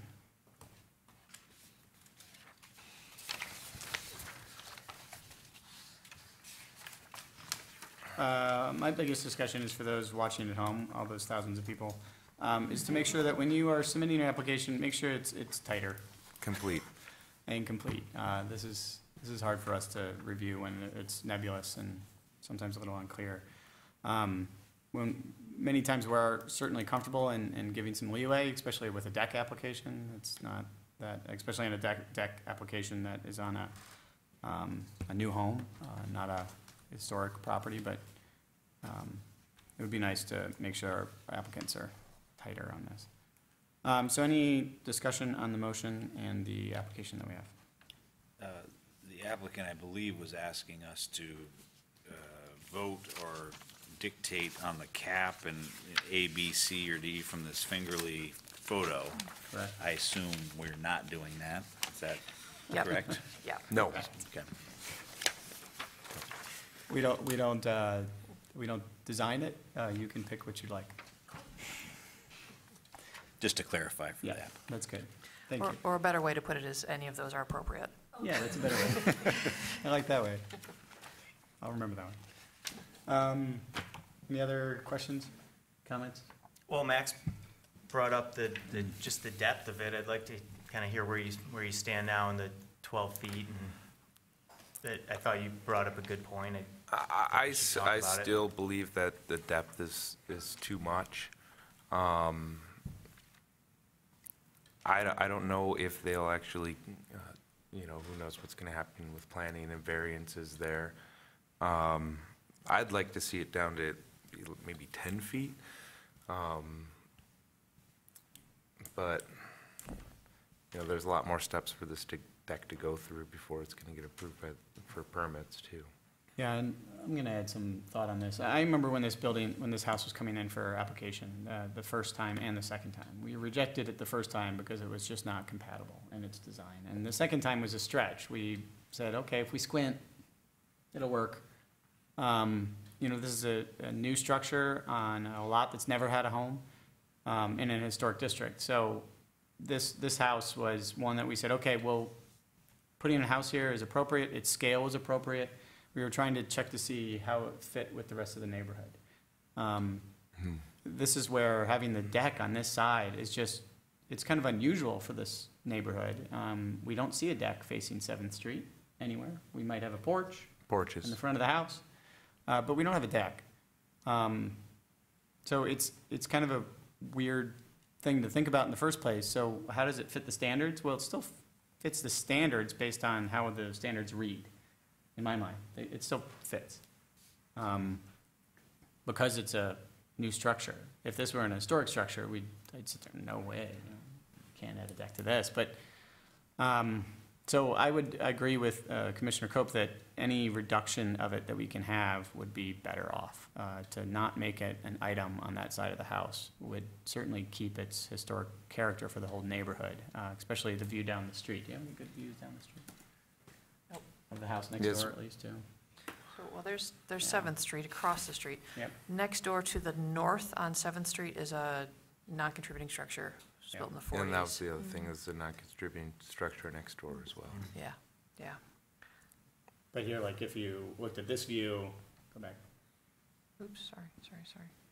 there, and you look down the street here, all the way down Jefferson, you'd see the homes have a certain rhythm, they're all characteristic with their defining features. There's no side decks on any of them. This one being right on the corner, right on 7th Street, it's supposed to be, in a way, to me, it defines this portion of the neighborhood, defines this portion of the street and of the historic neighborhood, in a sense. And when this came up originally, we struggled with it because we knew it wasn't ideal, but it was good enough. So here, the deck, it's like another one that's adding right onto it So anything they can do to make it smaller, in my mind, would be good. To get it lower, in my mind, would be good. Or even shorten it from the front so that it can be not as tall in the back. Like even if there's a step into the house and we lower its original elevation. However, that would make it weird with the trim board, but That, I think any lower gets into those egress windows as well. Yeah, yeah, it does. Those are my thoughts. But the egress windows are for the garage. Yeah. So they're They're not, not egress they're windows. not, they're yeah. just light, Yeah, Or are they? I think it was just in the garage. yeah. The garage is just windows. There's one egress window that's in front of the bay window. Yeah. Between the front yard and the bay window. And that's why we're. Oh, yeah, there we go. So there's the Yeah. egress window shown on the photo. And I'm then the just other two repeating for windows the are just, microphone. got it. So that's going to be, So here's our egress window that's just ahead of that bay window. It's just, this is the garage. this, Yeah, and that's a That's- room. It's a basement. there'll be, Those, the That's windows an in the egress window? back of the house, as I understand it, are basement windows. Those are basement windows To the garage. to the garage. oh, and but the deck doesn't start The It deck- starts under the bay window. north of that other window. The deck goes from the punch-out Yeah. and goes all the way to the And that garage. goes north. Yeah, So there's an issue with that egress window. yeah, if it lowered down at all. But again, those aren't egress windows. Those just go to the basement, Garage. the garage, No, I'm the talking about the garage. one closer to the chimney. So there's the window right there. Yeah, Yeah. That's where it stops. Well, I guess I'll weigh in on the, the depth of it. I feel like a 12-foot patio with a table, I mean, it's next to the kitchen. It's gonna have a table, it's gonna have an umbrella. It's gonna look like a backyard patio, which is what, that's what they're building. Yeah. That's gonna look a certain way driving and walking down 7th Street. Now, we have to look at the standards and say, well, okay, it's gonna look a certain way, but does it, I guess that the standard would be the setting standard, and, is it appropriate, for the setting? So, yeah, that's, everything else I'm okay with. I think there should be a deck there, I agree, but it's just the depth of it. A 12-foot deck, that's out your backyard. It's not gonna look like the rhythm of the front porches in the neighborhood, but this is a new structure. Yeah. So I'm back and Yeah. forth between that, if anyone else has a comment. Any other comments, thoughts, discussion? I'd like to ask the applicant another question. Can you come up, step to the podium? So how do you feel about solidifying it now to 10 feet? Would you be okay with that? I think we can. The bump out for the bay window is about 18 inches. So at 10 feet, we lose a foot and a half. So our original thought was go with the 12 because we don't know what the zoning's gonna do. And if they bump us down to 10, we could be happy. And I hear what you guys are saying. Would it be more appropriate if we made that a porch with a roof over it? I mean, I'm just thinking, Yeah, then it really that would be like redesigns a the house. monster. No. Yeah. Okay, good, Yeah, I and that's why we went with the deck, because there's It wouldn't get through nowhere the on that guidelines. lot. Yeah. Our original plan was to bump it out over the driveway. And so you had to go under Oh, the wow. deck to get in the Yeah. garage, because there's nowhere to Yeah. put this. So we've That would have been a talked little about more. the things you've talked Yeah. about, but the porch, that's something that would be a massive Yeah. structure. Under the original application, I also remember we struggled with the porch in the sense that when the designers originally submitted it, the porch just seemed too inadequate, for the neighborhood. Okay. But again, as I said at the time, it was, all right, it's good enough, we'll let this go. No, we can live with 10. Okay, We I certainly. would be happier with 10. I don't know about the other commissioners. I'd be happy knowing that we're capped out at 10 feet and not relying on, ZBA. yeah, exactly. Any other thoughts? Sounds good. Sounds good? If I you don't could know make- that 10 feet's going to pass. Yeah. Well, at least, I don't know that yet, well, so. just when we walked it out in the site visit and standing where it's at, just bringing it in that extra couple feet's gonna bring a little bit more sight line down 7th Street Okay. still. Doesn't that's what- seem like a lot, but it is. Yeah, Yeah. and that's what John said, after we're done with this process, we're gonna go back and laser it and see what we're looking at, where the setbacks are, and then see if we need to get a variance. It was his suggestion, because right now, we need a variance for that dumb deck on the side. So if we're gonna fight for a variance, we wanna fight for something we can use, Yeah. other Yeah. than this And I think it's stupid thing completely on the- appropriate to remove that side decking, finish the Yeah. porch off to the corner post, landscaping. Like, that's very, very, very appropriate for that home. All right, thank you. Okay. We didn't have in the motion anything about the retaining wall or anything? Nope, Do we the need to- retaining we're gonna do wall, that staff, right? that'll be staff approval. Okay. So everything else, I think we're covered on this. Any other discussion? get Are we ready everything? to vote? And then, yeah, we did specify that reusing the window Reuse of the and the window. door. You got that in the motion, the reusing of the window? Yeah. I can't So- wait to see the minutes on that. Max, you're okay with the, just putting 10 feet into the motion? I can put 10 feet into the motion. Amended. I'd like to amend my motion to limit the deck width to 10 feet. Thank you. Seconded by me. Okay, are we ready to vote? I think so. All those in favor of the motion, please say yes. Yes. All those opposed, say no. All right, the motion carries.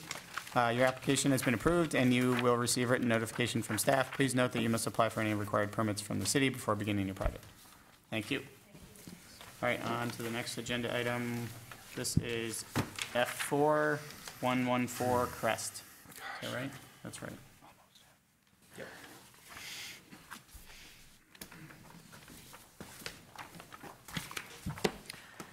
This 1 3/4-story gable fronter first appears in the 1916 Polk City Directory as the home of Emil Lubke, an operator for the Western Union Telephone Company. Emil's wife Mabel lived in the house until at least 1960. The craftsman-influenced house features a full-width stuccoed front porch with a shed roof, exposed rafter tails, and on the north elevation, a red brick chimney, wall dormer, and box bay window. It's on the west side of Crest Avenue, south of West Huron and north of West Washington. And the applicant is seeking HDC approval to remove a 2-story porch and construct in its place a 384-square-foot 2-story addition with 2 small new entry decks. Here's the house on Crest. It's a very charming house. It has a lot of character. I especially appreciate the red brick chimney that's very visible up the side wall there. On the back, you can see that there's a 2-story porch. It's modern. When you look at the design and construction, there's nothing historic about it. It's using all modern materials. I don't know when it was added. It doesn't really show up on any of my sources. Probably that back door has always been there, but it does look like this was expanded at some point. Here's the other corner. This is the driveway side of the house, and you can see the bay window on the left. There's a small square window there on the back of the house on the first floor. On the second floor, there's a non-original door, and I'm not sure what's up with the window up there, if that's original or not. Here's a view from the sidewalk where you can't see any of the existing porch. It's doubtful that you're going to see very much of this addition. Here's the site view. The hatched portion off the back is the new addition. You can also see at about 2/3 of its depth the footprint of the existing porch.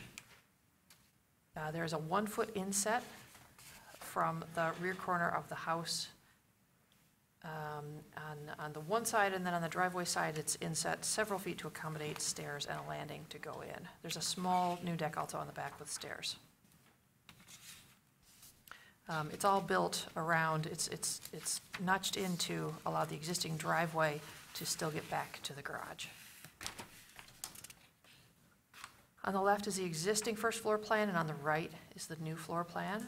It's pretty straightforward. It's a square on the back of the house.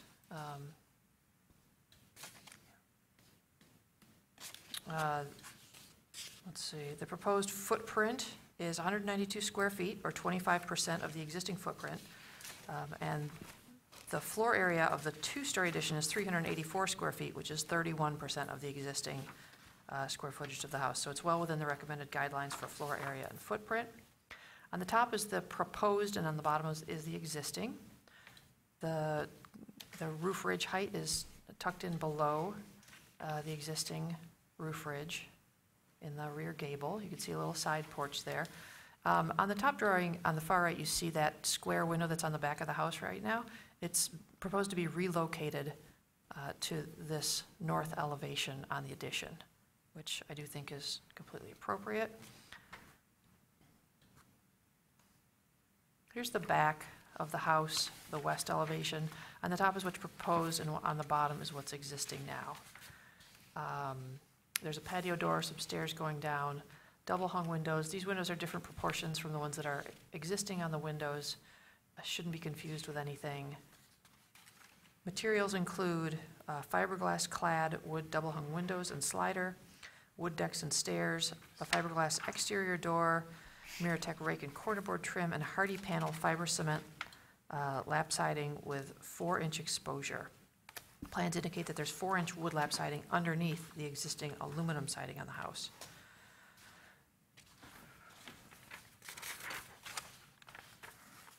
Here's the south elevation. No windows on this side, very straightforward. And there are no changes to the front elevation.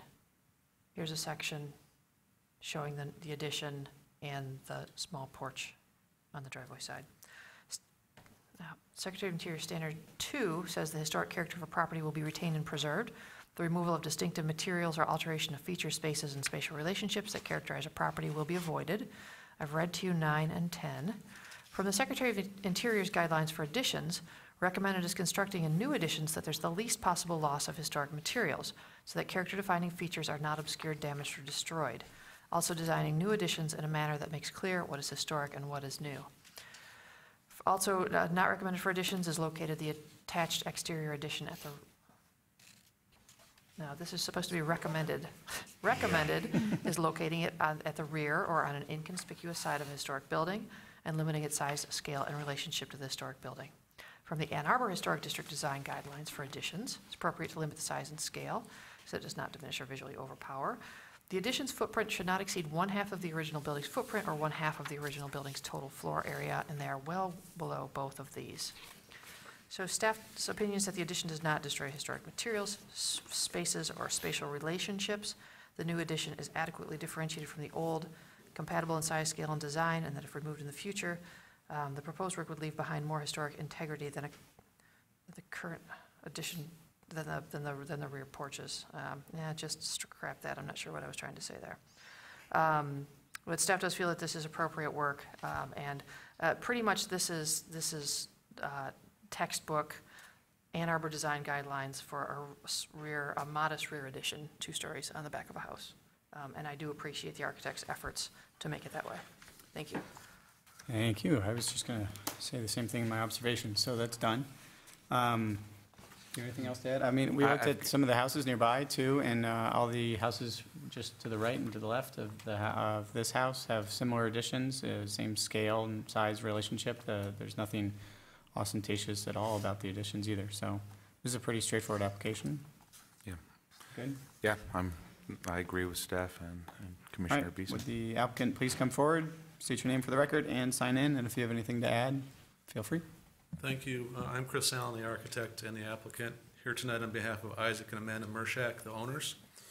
I think Jill, as usual, has given a very thorough description of it. This is almost addition by subtraction. We're taking off that rear porch, which is quite dangerous on the second floor right now, and adding this new addition, which is appropriate, I believe, to the house. So I'll leave it at that and answer any questions you may have. All right. Any questions from commissioners? Just a clarification, are you removing the aluminum siding that's existing? No. Or you just peeked under to look at the, yeah? You just, yeah. Got it. All right. I have a potential question relating to the design on the back deck. That's intended as a deck, even though it's pretty small. Well, we have a setback there that we can't exceed. Oh, okay. So that's what we could do at this point. All right. I was like a thinking of that landing. almost as an entry, and maybe that there would be a covering, but you have a side entry with a covering. Yeah, Okay. right. All right, any other questions for the applicant? All right, any members of the public like to speak on this application? Nope. All right, closing the public hearing portion, the applicant may please be seated. Would a commissioner like to make a motion? I will make a motion. Commissioner Coe? I move that the commission issue a certificate of appropriateness for the application at 114 Crest, a contributing property in the Old West Side Historic District, to remove a two-story rear porch and construct a 384 square foot two-story addition as proposed. The work is compatible in exterior design, arrangement, materials, and relationship to the house and the surrounding area, and meets the City of Ann Arbor Historic District design guidelines for all additions and windows, and the Secretary of Interior standards for rehabilitation and guidelines for rehabilitating historic buildings, in particular standards 2, 9, and 10, and the guidelines for new additions, district or neighborhood setting, and windows. Second. Second by Commissioner Rockland. Thank you. Any discussion on the motion? I have a quick thing to add. I'm just grateful that we're at 31% and not 49.9. Thank you. So, thank you. Any other discussion on the motion? Seeing no one, we're ready to vote. Or those in favor of the motion, please say yes. Yes. Yes. Yes. I was late, but I said yes. All those opposed, say no. The motion carries. Your application has been approved, and you will receive a written notice from staff. Please note that you must apply for any required permits from the city before beginning on your project. Thank you.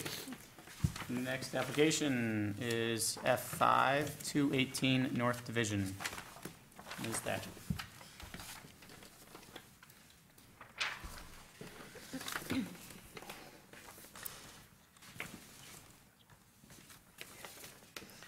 The John Maynard House, built in 1844, is a classic revival house featuring a low gabled roof and symmetrical facade with 5 evenly spaced double-hung windows with heavy lintels. On the 1908 Sanborn, the house, labeled boarding house, has 2 additional single-story additions behind the existing rear wing. Remodeled in 1910, the central entry was moved to the side hall entry, and a full 2-story colonial revival front porch was added, the one that you see here today. The house was a student chapel from 1942 to 46, home to Canterbury House beginning around 1950, and the Trailblazers Clubhouse from 1992. A fire escape was added in 1997. I'll show you in a minute in one of the photos. In 2002, an application to remove the rear wing and construct a new 2-story addition was denied by the HDC. Later in 2002, the same owner returned with a proposal to repair and restore the house and return it to single-family occupancy, and that was approved. The central entry was reestablished at that time. So the applicant is seeking HDC approval to expand an existing patio behind the southeast corner of the house, install a masonry and wood privacy fence along the south lot line at the back of the house, install a 12-foot by 9-foot spa pool, construct a 20 by 12-foot pergola over part of the patio, construct an outdoor masonry bar and grill, and remove 2 windows, one that's known to be in a non-original opening, and replace them with a 4-light sliding door. These are photos from the site visit on Monday. There's already a pretty large patio here. It's proposed to be expanded and pushed out to the right here, which is to the south, a little bit farther. The garage was expanded in 2002. That is larger than the original garage. Before that used to be. Oops.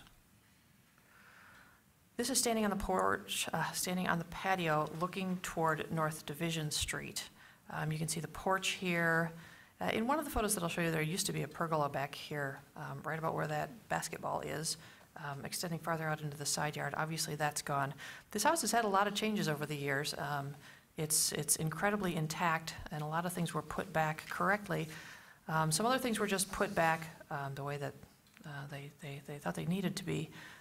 So there used to be 2 more additions behind this house at the wall that we're looking at here on the right.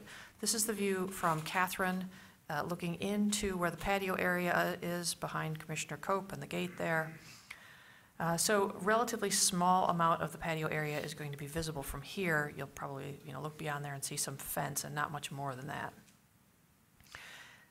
This is the area where a sliding patio door is proposed to be installed. There is a handout at your desk, at your seat, showing the width and height. Commissioner Beeson, what is the width and height on that? That is 11 foot by 8 foot. Okay, 8 feet tall and 11 feet wide. It's a 4-panel glass sliding door.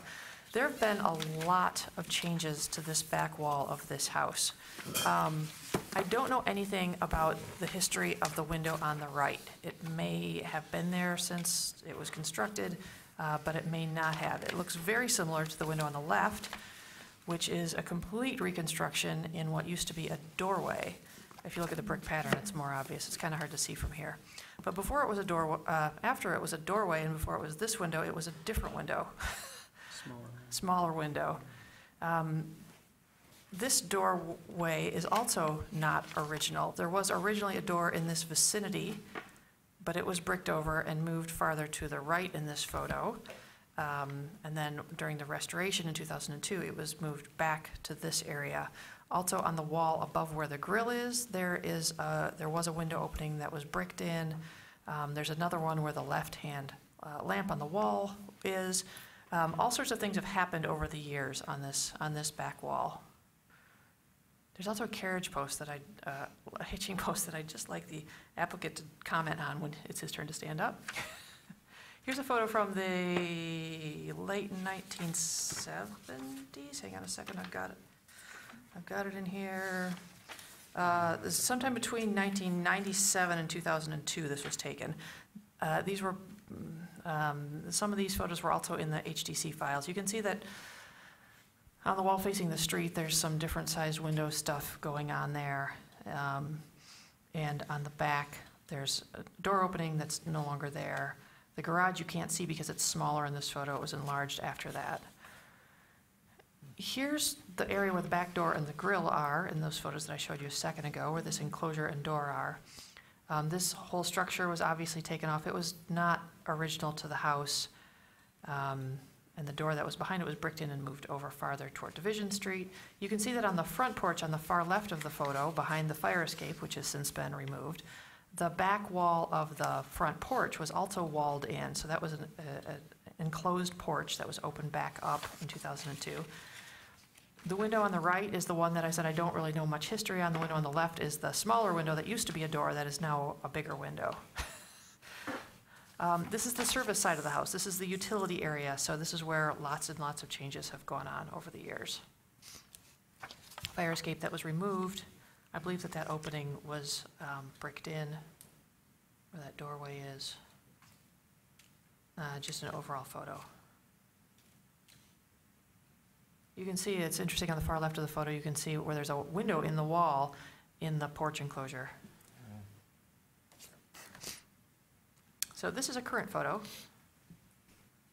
That was part of the packet. And here's the drawing of the design of the patio space. So patio is proposed to be pushed a little bit to the south. And you see the pergola there. It looks like it's marked as about 13 feet wide, and I think I read that it's about 20 feet deep. The paver porch is also 20 feet extending out south from the side of the house. The existing door will stay and open out into outdoor cooking area. On the far right, down in the corner, you see a spa, sort of a big hot tub or a small swimming pool, I guess you'd say. And along the south border is a part wood, part masonry wall fence. Here's a section of the pergola. When the applicant, homeowner, or designer gets up, they can talk about whether or not it's freestanding or whether it needs to be bolted to the wall of the house. Treated cedar posts. Here's a photo that I just threw in here from 2002. Just look at the back wing. That's what's there now. I threw it in there in case we need it for reference. And here's the proposal for the pergola, and it looks like a different door than is there now, so we should probably talk about that because I didn't catch that during my review. The TV is not original. Yeah, and then the sliding glass door, or however it opens, a window wall that's 8 feet by 11 feet. And here's a plan view, sort of, on how that would work. The wall is a very solid masonry wall. in the front portion and the rear portion, and then you have this, it's only, I think, 4 feet tall, and then you have this higher board privacy fence in the middle, where people will mostly be congregating. From the Secretary of Interior Standards, I haven't read one yet tonight. Property will be used as it was historically or given a new use that requires minimal change to its distinctive materials, features, spaces, and spatial relationships. I've read to you number 2, 9, and 10. For Secretary of Interior's guidelines for building site, recommended is designing new exterior additions or adjacent new construction, this would be adjacent new construction, which is compatible with the historic character of the site and which preserves the historic relationship between the building or buildings and the landscape. The guidelines for entrances and porches, recommended is designing and installing additional entrances or porches when required for the new use in a manner that preserves the historic character of the building, that is, limiting such alteration to non-character defining elevations.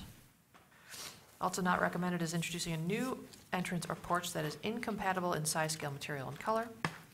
From the Ann Arbor Historic District Design Guidelines for residential landscape features, not appropriate is introducing any new building, streetscape, or landscape feature that is out of scale or otherwise inappropriate to the district's historic character. So staff does believe that, let's see, and just going back to the staff report briefly, the patio is nominally visible from the street. It's blocked on 3 sides by the front porch, the south wall of the house, and the garage. There's a pretty large space between the historic building immediately to the south and this patio. It's like 100 feet. There's a big lawn space there. There are some brushy trees and things that would probably have to go in order to construct this, though there is some landscaping shown here that would hopefully help with some of that screening. So given the number of alterations that have happened to this particular wall in the last 20 years, staff is comfortable with the removal of the 2 window openings. The windows that are in the openings are also modern replacements. The work is invisible from the street and the elevation is not character defining. So staff recommends approval of the proposed work, finds it to be compatible in size, scale, texture, material, and relationship to the rest of the site and the surrounding area. Thank you. All right. Commissioner Cope, do you want to start on the site visit report? Yeah, just to touch base on the vegetation and what's going on back there. All the trees, shrubs we noticed back there were nothing is significant. It's mostly buckthorn and maybe a couple of mulberries or something mixed into there. So we're not removing any historic significant shrubberies or trees in that area. I think it follows the guidelines for the most part, but we can talk a little bit in discussion. I think a lot of the application is okay, but the guidelines might be being pushed a little bit with the door opening. But that's it for me on this. All right, good. I don't have anything to add to that. I think the staff's summary of it all is pretty accurate. So we'll move to the next part. Would the applicant please come forward, provide your name for the record, and sign in? And if you have anything to add to the staff report or review committee, please do so. My name is Locke Durant. I'm with Ventures Design and Build, here to represent the client as far as the design build aspects go for this project. Important factors that we put into place is our goal was to preserve and maintain the historic significance of this property. So we've gone out of our way to find a reclaimed brick that's actually matching in size and textures, and that's what we're being proposed to use for the masonry walls to add privacy and that outdoor structure and bar. As far as your comment on the pergola, it is going to be a freestanding structure. It's not going to be attached into the house. Nothing's going to be attached to the house that would cause any damage beyond doing those replacement doors, which would be matching in trim and also the clad for that area. Everything else, as far as our goal is to make a more usable and private space in this back area. The pergola and wood features are to soften the use of masonry to make it a more inviting backyard space. We propose to use cedar for those structures as well. As far as landscaping, our goal is to help shroud some of that, and that's why we have proposed arbs or junipers along that outside wall, and also keeping some of the fine line buckthorn. We're going to be placing those actually against the house to kind of hide some of that area. So maintaining some of the existing vegetation was part of our goal as well. As far as the viewpoint of this space, it's pretty non-visual from both streets, and we're kind of caught in a position with an unusual lot, being that there's two main roads on either side. But as far as our goal was, it was to make it as little visible as possible from those areas. That's why we're proposing to remove the one fence on the one side to make it more private and aesthetically appealing with the rest of the project as a cedar slotted gate. If you have any questions, feel free to ask. Right. Making sure you're signing in. Good, thank you. Commissioners have any questions for the applicant?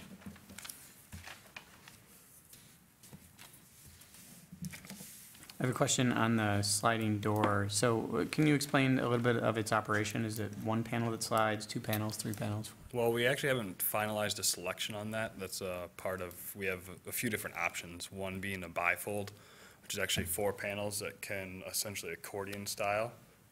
We also have a French door style and a sliding French door style. So we're still in that selections phase. Okay. And then to put in the header for this, you'd probably have to put some steel lintels above it. We don't have a lot of detail. For the pergola? No, for the window opening. Oh, yeah, we'd have to, we haven't obviously opened up any of that area, so that would be something during that demolition phase that we'd address, and obviously have to meet up for building code. Yep. Any questions? Wasn't there a question on the door, the existing door, is it being replaced, or? Yeah, did there were staff have a questions for that. Oh, yeah, I think that was just the default door we put in that render. That door So that door stays. Existing to remain? Yeah. Okay. To my knowledge, right? Yeah, that's good. Okay. And that's probably true then of the drawing shows kind of a different whole kind of mindset in there, but the door and the light above it, the glazing above it all stays. Correct, none of that's being affected. All right, any other questions for the applicant? All right, any members of the public have comments on this application? Seeing none, all right, I'll close the public portion, the public hearing portion of the application. The applicant then can be seated. Thank you. Would any commissioner like to make a motion on this application? All right, Commissioner Hall.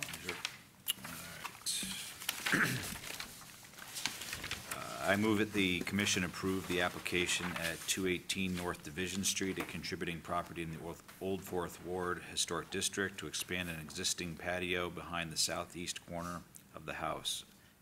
Install a masonry and wood privacy fence along the south lot line at the back of the house. Install a 12-by-9 spa pool. Construct a 20-foot by 12-foot pergola over the patio. Construct an outdoor masonry bar and grill, and remove 2 windows. One is known to be a non-original opening, and replace them with a 4-light sliding door as proposed. The work is compatible in exterior design, arrangement, texture, material, and relationship to the rest of the building and the surrounding area, and meets the Secretary of Interior standards for rehabilitation and guidelines for rehabilitating historic buildings. In particular, standards 2 and 10, and the guidelines for building site entrances and porches and windows, and the Ann Arbor Historic District design guidelines for residential landscape features. Second. Seconded by Commissioner Cope. All right, any discussion on the motion? I was wondering if you can go to the image showing the opening with the new punched opening, the 4. Oh, you didn't comment on Yeah, the hitching post. Hitching either. post, Oh, yeah. yeah. We may have to bring you back out for that one. I know nothing about that. Oh, the post? Yeah.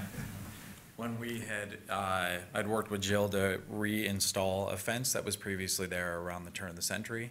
And that was a post that was part of a wrought iron fence that was there and actually removed, and then it was stolen. The whole fence was in about 2002. The reason why I held on to it is because, I mean, what obviously is not presented here is I'm a history buff and I love preservation. I'm a board member of the Old Fourth Ward, and anything that's historically relevant to the home, I'm obsessed with. So anything we've found in the house, I've, reclaimed it and reused it, and that was something it's probably the only thing I haven't reused yet, but I even have kind of like mini exhibits of stuff related to the Maynards in the home, and plan on putting plaques on the limestone, like caps on the corner and stuff in honor of the family. So, yeah, that's it. Great, thank you. All right, so the discussion on the motion, go to the image that shows the punched opening there. Oh, yeah, there. Yeah, so on a historic building of, let's just say, take this out of context and saying that this is not the primary elevation at all, but just say that this is a building that's standalone. I would have some problems with a window this size if anyone could see it. Making a punched opening in a historic structure like this would be pretty significant to the character defining features, but seeing as this is an elevation that's not primary, and this is a service side of the building where there's been lots of change on this side of the building anyway, I'm more apt to move ahead on this one, particularly as it applied to entrances and porches, building site, and generally references to cutting new entrances on primary elevations. This not being a primary elevation is really what's letting me be okay with this. Okay. Any other thoughts? Wade. What about the height of the privacy fence? I was just curious about the zoning for that, because it's going to be like, I think 8'1" to the top of the brick posts, and then another foot of beam, and then those are 4x8s. That was my one concern. Is this a zoning? Yeah, they'll have to get a zoning compliance permit for the pergola and a fence permit for the fence and wall. The fence and wall part can't exceed 8 feet. Right. Anything over 6 feet needs a building permit, not just a zoning compliance permit, and The also posts are HGC 8'1". approval. So the posts need to be 8 feet, not 8'1". The pergola is it's treated as a separate structure. Okay, all right, that's what I was curious Yeah, about. it's sort of a multi-part, I take it back, it won't be a zoning compliance permit, it'll only be a building permit for all of that work at once. They said as far as it being freestanding, it'd be considered an accessory structure. Yeah, good. Good. Okay, accessory structure. All right, any other discussion, thoughts? All right, we're ready to vote. All those in favor of the motion, please say yes. Yes. Yes. All those opposed, please say no. All right, the motion does carry. Your application has been approved, and you will receive written notification from staff. Please note that you must apply for any required permits from the city before beginning your project. Thank you. All right, now we're on to F5, 218 North Division. Is there? That's what we just did. What? Oh, sorry. 348 8th Street. 348 8th Street. This is in the Old West Side Historic District.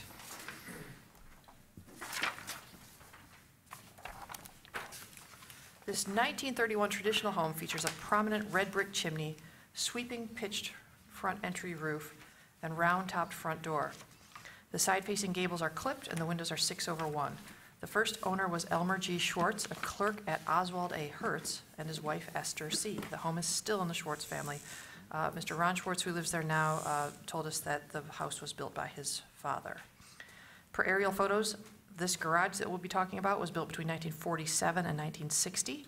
It's therefore a non-contributing structure in the Old West Side Historic District. It's not the garage that you can see in this photo. That's the neighbor's garage to the south. That is also a non-contributing garage.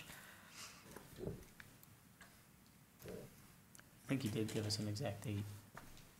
I think you Didn't did you too. say I think you said 48? 1948. Yeah.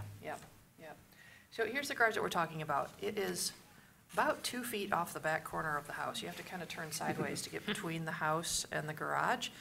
But the proposal is to raise the roof on the garage 4 feet just for added storage space.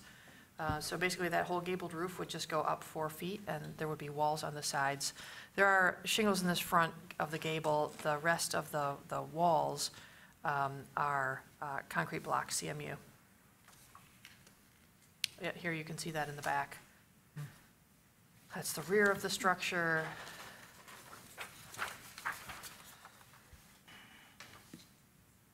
There's already a stair on the interior, so they don't need to add anything to get access to a taller room in the attic. No eave overhangs are proposed, which matches the existing and the house.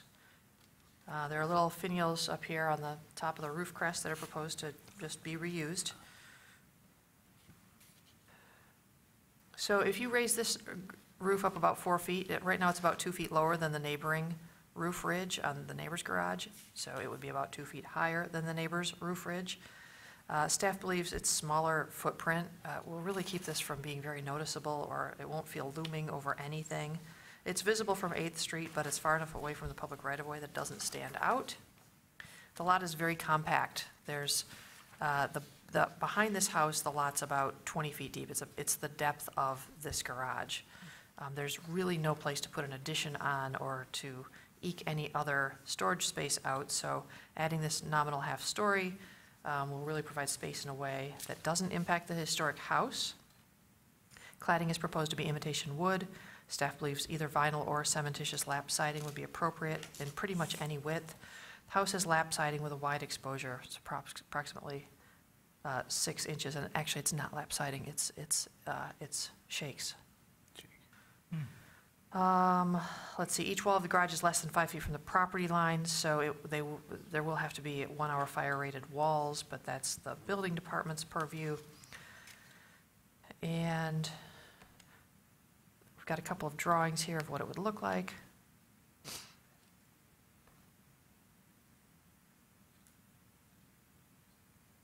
The existing window in the garage is a metal casement, and a similar window up above it is proposed, and also in the front, a metal casement window. Secretary of Interior Standards numbers 2, 9, and 10 have already been read to you. I've read most of the design guidelines for additions. For building site, it's not recommended to remove or radically change buildings and their features or site features which are important in defining the overall historic character of the building, so that as a result the character is diminished. Staff doesn't feel that this diminishes the character of the house. And the addition will make the garage taller, but it's not overwhelming or out of scale, and staff recommends approval. Thank you. All right, thank you. I'll give some quick observations. So can you go to the photo of the back? It shows the CMU. So this CMU is kind of cool. It was a really rough texture, and it was almost like these were poured in a form and waited to harden, and then they were pulled out. I mean, they were kind of really neat, rough texture, almost as if they could breathe. Like you could breathe right through them. They were kind of porous, and I don't know. I found them really interesting. But yeah, this is an extremely tight site. The building was pretty straightforward in terms of what you see is what you get. I mean, yeah, I'm shocked you could even get a photo. Honestly, it was tight to move back and find a way to photo it. The addition to it would certainly not be a looming factor to the existing house. Just adding it 4 feet would certainly have no impact on the historic structure. Any other observations? I've got nothing else on this application. I agree with both staff and you, Commissioner Peterson. All right. So would the applicant please come forward, provide your name for the record, and please sign in? Yeah, I don't think he's here. I don't think he's here either. We don't have any questions for him. And members of the public that want to speak about it? No? Okay. We don't. I will now close the public hearing portion of the application. The applicant is already seated here. Would any commissioner like to make a motion on the application? Commissioner Hall. Okay. I move the commission issue a certificate of appropriateness for the application at 348 8th Street, a contributing property in the Old West Side Historic District, to raise the roof height on a garage 4 feet. The work as proposed is compatible in exterior design, arrangement, materials, and relationship to the house and the surrounding area, and meets the Secretary of Interior standards for rehabilitation and guidelines for rehabilitating historic buildings, in particular standards 2, 9, and 10, and the guidelines for building site, as well as the Ann Arbor Historic District design guidelines, particularly as they pertain to residential accessory structures and additions. Second by Commissioner Rockland. Is there a discussion on the motion? All right, I guess we're ready to vote. All those in favor of the motion, please say yes. Yes. Yes. All those opposed, say no. The motion carries. Your application has been approved, and you will receive a written notification from staff. Please note that you must apply for any required permits from the city before beginning your project. All right, next on the application list is F7, 1407 Broadway. Can't keep up with you guys. I'm going fast. I gotta get to bed. It's because you're doing like 3 things at once. Yeah, you're taking notes, Ann. The Erastus LeSueur House was built circa 1840. It's a very simple end-gable Greek revival with features typical of that style: wide frieze boards under the eaves and in the gables, frieze windows, fluted pilasters, and entablature around the front door. Additions to the house include a wraparound front porch and a screen room off the south side, you see here on the left. LeSueur was a teamster, policeman, the city marshal, and worked for the stagecoach lines. He purchased the lot for $200 in 1841, and by 1855, he had sold the house, lot, and another lot for $450. It's on the northwest side of Broadway, northeast of Jones Drive. It is a through lot to Jones.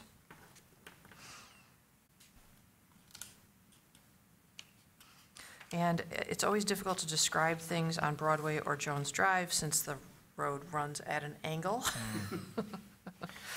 So we are calling the left side of this house the south side.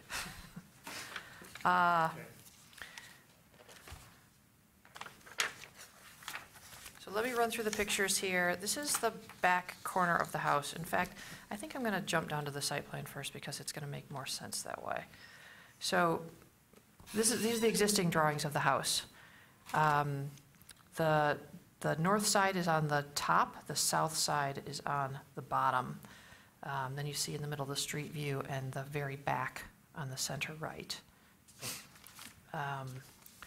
The proposal is to basically take off a portion of the back of the house, rebuild it in the same footprint with the same roof line, and make some changes to it. Now, I'll show you some of that. We're going to go back up to the photos. So this is the main house. This is the screen room that faces south on the right-hand side here with the door going into it. So the first addition is these triple windows on the left. And I'm calling these additions, but they're all old. They're all contributing. Everything was there in 1947 aerial photos. It's just a matter of how old are they. So this is the first addition here with the triple windows. And then we have a second section here, which may have just been a filled-in corner. It's kind of unclear. And then there's a third section that has an old window and then a shed attached on the back. This vertical board and batten siding section is really a shed. It's not conditioned space. It's just got a concrete floor. A little bit of it has been carved out on the interior to use as interior space, but it was really just built as a shed. Note the Bilko, the hatch door, the Dorothy door in the center there. That's proposed to be removed. There is another interior stairway to get into the basement, so it is kind of redundant. The window directly above the Dorothy door on the right, which looks like it has a little air conditioning unit sticking out of it, yeah, that's proposed to be removed and be replaced with a door opening. On this elevation, these windows were all, with the exception of the one in the shed, these windows were all replaced during a previous remodel on this side of the house, south side. Here's a shot from the back. Again, there's another garage. There's an actual vehicle garage behind the shed. It's a very unusual configuration. I haven't seen much like it before. I've never seen an attached shed anywhere in Ann Arbor's historic district, so it's an anomaly. This is the north side of the house, and there's a door that appears to not be original with a little step out here you can see. The door itself, I don't have a good photo of, but it's not old. Basically, the portion of the house that's just behind this door, all the way to the back of the shed, is proposed to be removed and rebuilt. The area where the door is would be filled and re-sided, and then just in front of that is a window that is an original window, or at least a very old window. It's a 2/2 double hung that is now proposed to stay. The room on the inside of that is noted as nursery in the drawings, so it does need to meet egress requirements. We're working with the building department on that. But they said that they will keep working on it and find a way to allow that to stay, because it's like 2 inches too narrow to meet egress requirements under the standard building code, so. Let's see, so going back down, here's the existing and the proposed. You can see where the black walls are on the right-hand drawing on the back of the house. That's the part that's proposed to be lopped off and rebuilt. You can see where the Dorothy door is. There's a new doorway and 3 steps leading up to it. I'm sorry, I don't have a pointer. And then just some reworking of the floor plan on the inside. This is to accommodate a new master bedroom and a bath, and reworking some of these other rooms to make more functional space and a new nursery. Here's the back. It was very convenient for the architect to lay this out, or the designer to lay this out with the photo on the bottom, so, you know, for point of reference, shed comes off, Bilco door comes off, door goes in there. So that's the work that's proposed on that elevation. Pairs of windows, they've made sure that the window proportions don't exactly match those on the other portions of the house to help keep them distinguished. You can see that where the stairs go up into the new doorway, that trim along the roof line there has been modified a little bit. It's a little bit funky right now, so that'll make it transition a little bit better there. Back of the structure, very simple, and no windows on that other side of the rebuilt portion of the structure. It's another interesting thing about this shed on the back is part of it has real siding, horizontal lap siding, and there have been some areas that have been reworked, and it doesn't all match the board and batten, which is also kind of unusual. So from the Secretary of Interior standards, I have read to you 2, 5, 9, and 10 already. For additions, it's recommended to construct a new addition so that there's the least possible loss of historic materials and so that character-defining features are not obscured, damaged, or destroyed. Recommended to locate the attached exterior addition at the rear or on an inconspicuous side of a historic building, limiting its size and scale, and designing new additions in a manner that makes clear what is historic and what is new. From the guidelines for a district or neighborhood setting, it's recommended to retain the historic relationship between buildings and the landscape.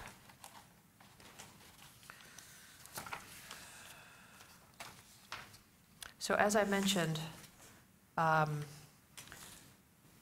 1942-47 photographs, this is the same footprint that was there then. So most likely indicates that all of this that we see was built during the period of significance for the Broadway Historic District. The current floor area is 1,471 square feet, which does not include the shed portion. I did the calculations for the addition, how much square footage it would add, and it all works out just fine. More importantly, while the attached shed is old and unique, staff does not believe that it's important to defining the overall historic character of the property. The proposed work still meets the Secretary of Interior's guidelines. The addition is on an inconspicuous elevation, it retains the size, scale, and mass of the existing house, and the proposed materials define it as contemporary. There is loss of historic materials, but staff feels that since the work won't be visible from the street, this is an appropriate way to put on an addition and retain the same form and mass of the house.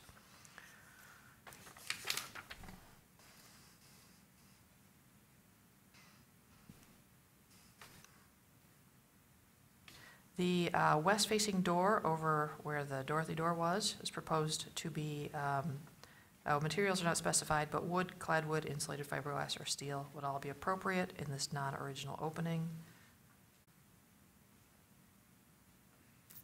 Staff does believe the work is generally sensitive to the site and neighborhood and meets the Ann Arbor Historic District Design Guidelines and the Secretary of the Interior's guidelines and standards for rehabilitation. Thanks. All right, thank you. Commissioner Cope, do you want to go through the observations on this one? You know, with this application, I do generally agree with staff on it. It's really weird seeing an addition to a home that's a shed that's connected to the house. So that being said, you know, it is part of the original footprint, and in the architect being able to include that in and keep that same shape of the house, I think is really significant for this application. As far as the guidelines go, it might be pushing it a little bit, but I think it's also appropriate for this specific home. And I don't see any issues with it, and do agree with staff on it. All right, I have nothing else to add to the observations either, so how about would the applicant please come forward, provide your name for the record, and sign in, and if you have anything to add to the application or to the staff report and to the review committee observations, please do so.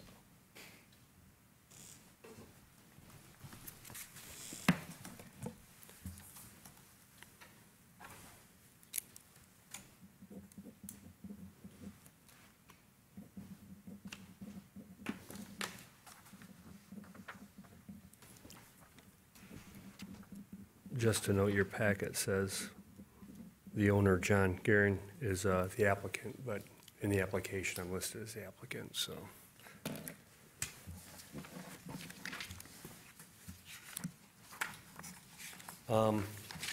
Pretty self-explanatory, I think, when we started looking at this project, and just to note, the exterior siding materials were called out. They're on the elevations. It's going to be hardy cement board siding. Same color, same reveal pattern as the existing home, but obviously differentiated by the material makeup.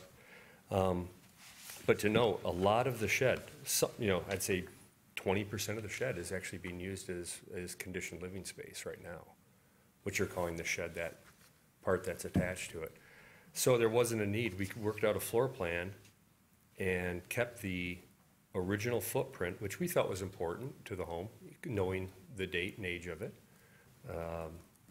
But it makes heating, cooling, so on and so forth extremely difficult. So we're looking at, foundation work, putting, new walls up, and then the Anderson windows that were in your packet, proposing Anderson 400 windows, which would be, again, differentiate between the existing and the new. But similar exterior trim details. I've worked with staff on that to determine the most appropriate way we could size the new windows. I would say for the most part, it's egress requirements, building, department requirements that we're looking at. And we're going to be looking further at that one nursery window to make sure it's operable and everything, and it's safe for the occupant. So any questions, I'd be happy to answer. Any questions for the applicant? Was there any, and I'd like to hear the review committee's take on this as well, like, was there any looking at keeping the shell of, let's call it the shed, and insulating from the inside and keeping that as is? I would say that a definitive study has been done on every square inch of that, but I would say that in some areas exposed, maybe is not even a 2x4 stud, and they're definitely not at 16 inches on center. So I think that the saving of maybe 40 to 60, not even 40 to 60 feet in perimeter length would be significant, especially if it's hidden by drywall, plaster, or siding. I don't know if that's a concern of the commission or not, but anything that seems like it's encapsulated with finished materials on each side of it, it would be pretty arduous to maintain that structure and create a new foundation underneath. To underpin it. Yeah. Well, it'd be more than underpinning. Yeah, the foundation itself, just in our observation back there. Yeah, that's what it looked like, Somebody who owned that house a long time ago was mixing up concrete in a barrel and pouring it down a hole. Just because of the way it's sitting, yeah. Yeah, I feel like there was like some rocks thrown down, and then Yeah. someone patched it with some concrete, and Yeah. smoothed it out, and called it a foundation. Yep, yeah. So that would be difficult to do. Yeah, I don't think it's salvageable, especially with building code, once they get into having to insulate and drywall. It did not seem salvageable. And make sure it's adequately framed, achieved, yeah, I can see just trying And to. meet the energy code, that would be the other thing, we still have to meet the energy code in this and everything edition, like that. so. We'll get to the discussion part. Yes. Any questions? Any other questions for the applicant? No, very All right. nice application. Thank you. Yeah, thank you. Thank you. Let's see, are there any members of the public who would like to speak on this agenda item? No. I'll now close the public hearing portion of the application. The applicant, like, please be seated, thank you. And would any commissioner like to make a motion on the application? Commissioner Kiana. I move that the commission issue a certificate of appropriateness for the application at 1407 Broadway Street, a contributing property in the Broadway Historic District, to remove a shed that is attached to the rear of the house, plus a small portion of the house, and replace it with a single-story addition in the same footprint and with the same roof line. Also, to remove a door on the north elevation near the back of the house, to enlarge a window on the north elevation to meet egress requirements, and to replace a window with a door on the south side of the house, as proposed. The work is compatible in exterior design, arrangement, texture, material, and relationship to the rest of the building and the surrounding area, and meets the Secretary of the Interior's standards for rehabilitation and guidelines for rehabilitating historic buildings, in particular standards 2, 5, 9, and 10, and the guidelines for additions and building site, and the Ann Arbor Historic District Design Guidelines for additions. Second. Seconded by Commissioner Cope. Is there discussion on the motion? Commissioner Kehana, could I ask you to consider striking to enlarge a window on the north elevation to meet egress requirements? That's the one that we, at the site visit, determined was an original window and needs to Yes. stay there. So, Oh, yep. okay. Yep. You okay I'm with that? okay with that. Okay, Max, you okay with that? Did you support Second. that? Thank you. Thank you for catching that. All right, discussion on the motion. Okay, I'll If you bring could up- further comment on, yeah. I'll go into my comment.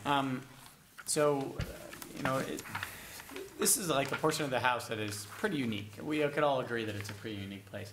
And it's unique in the sense that as historic buffs, we're like, oh, this is kind of cool, And so it's hard for me to just say, okay, I'll just tear it all down. That's very hard for me to just kind of roll with.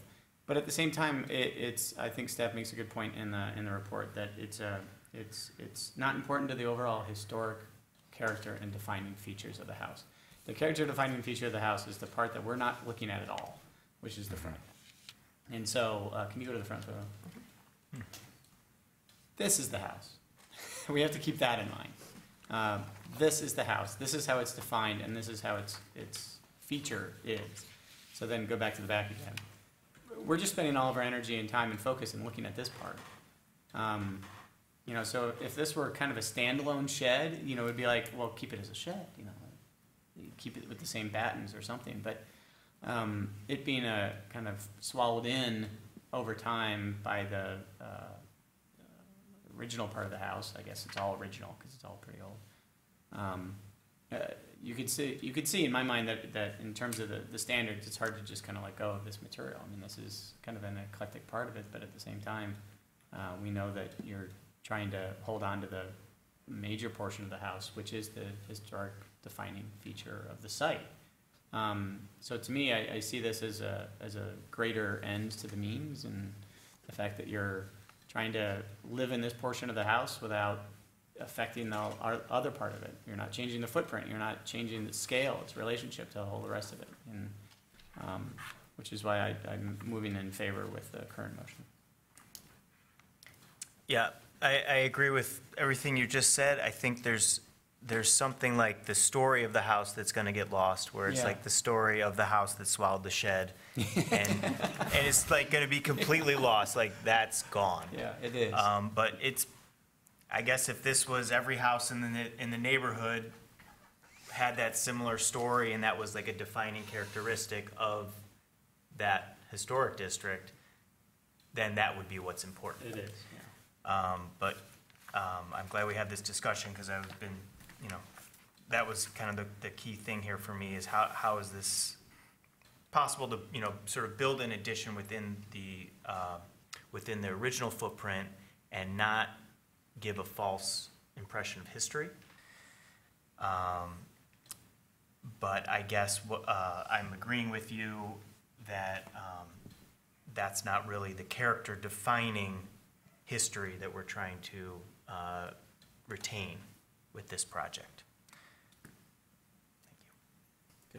Thank you. The shed's not character defining, in your opinion, both of you? Not to the house. I think the character defining portion of the house is the part that is the front. It's the main story and a half feature of it. That to me is 90% of the character defining feature of the house. I have a question for the commissioners that were there on site and Jill, because I'm not familiar with maybe the neighboring houses along that part of the street, but they are pretty deep lots. Do they all have kind of a similar massing and form, or like these shed elements that are like this, or is this truly an anomaly? Well, these houses, the garages and driveways are off of Jones Drive, if I'm correct. Yeah, and I would say the majority of the houses in the neighborhood do have these additions that have been added over time, but none of them have that kind of like shed thing that's been swallowed. Well, it's not like we were looking for it either, but Right, at the same time, Yeah. I didn't really see anything out there beyond this kind of. Kind of the way I'm looking at this Archetype going on. application is,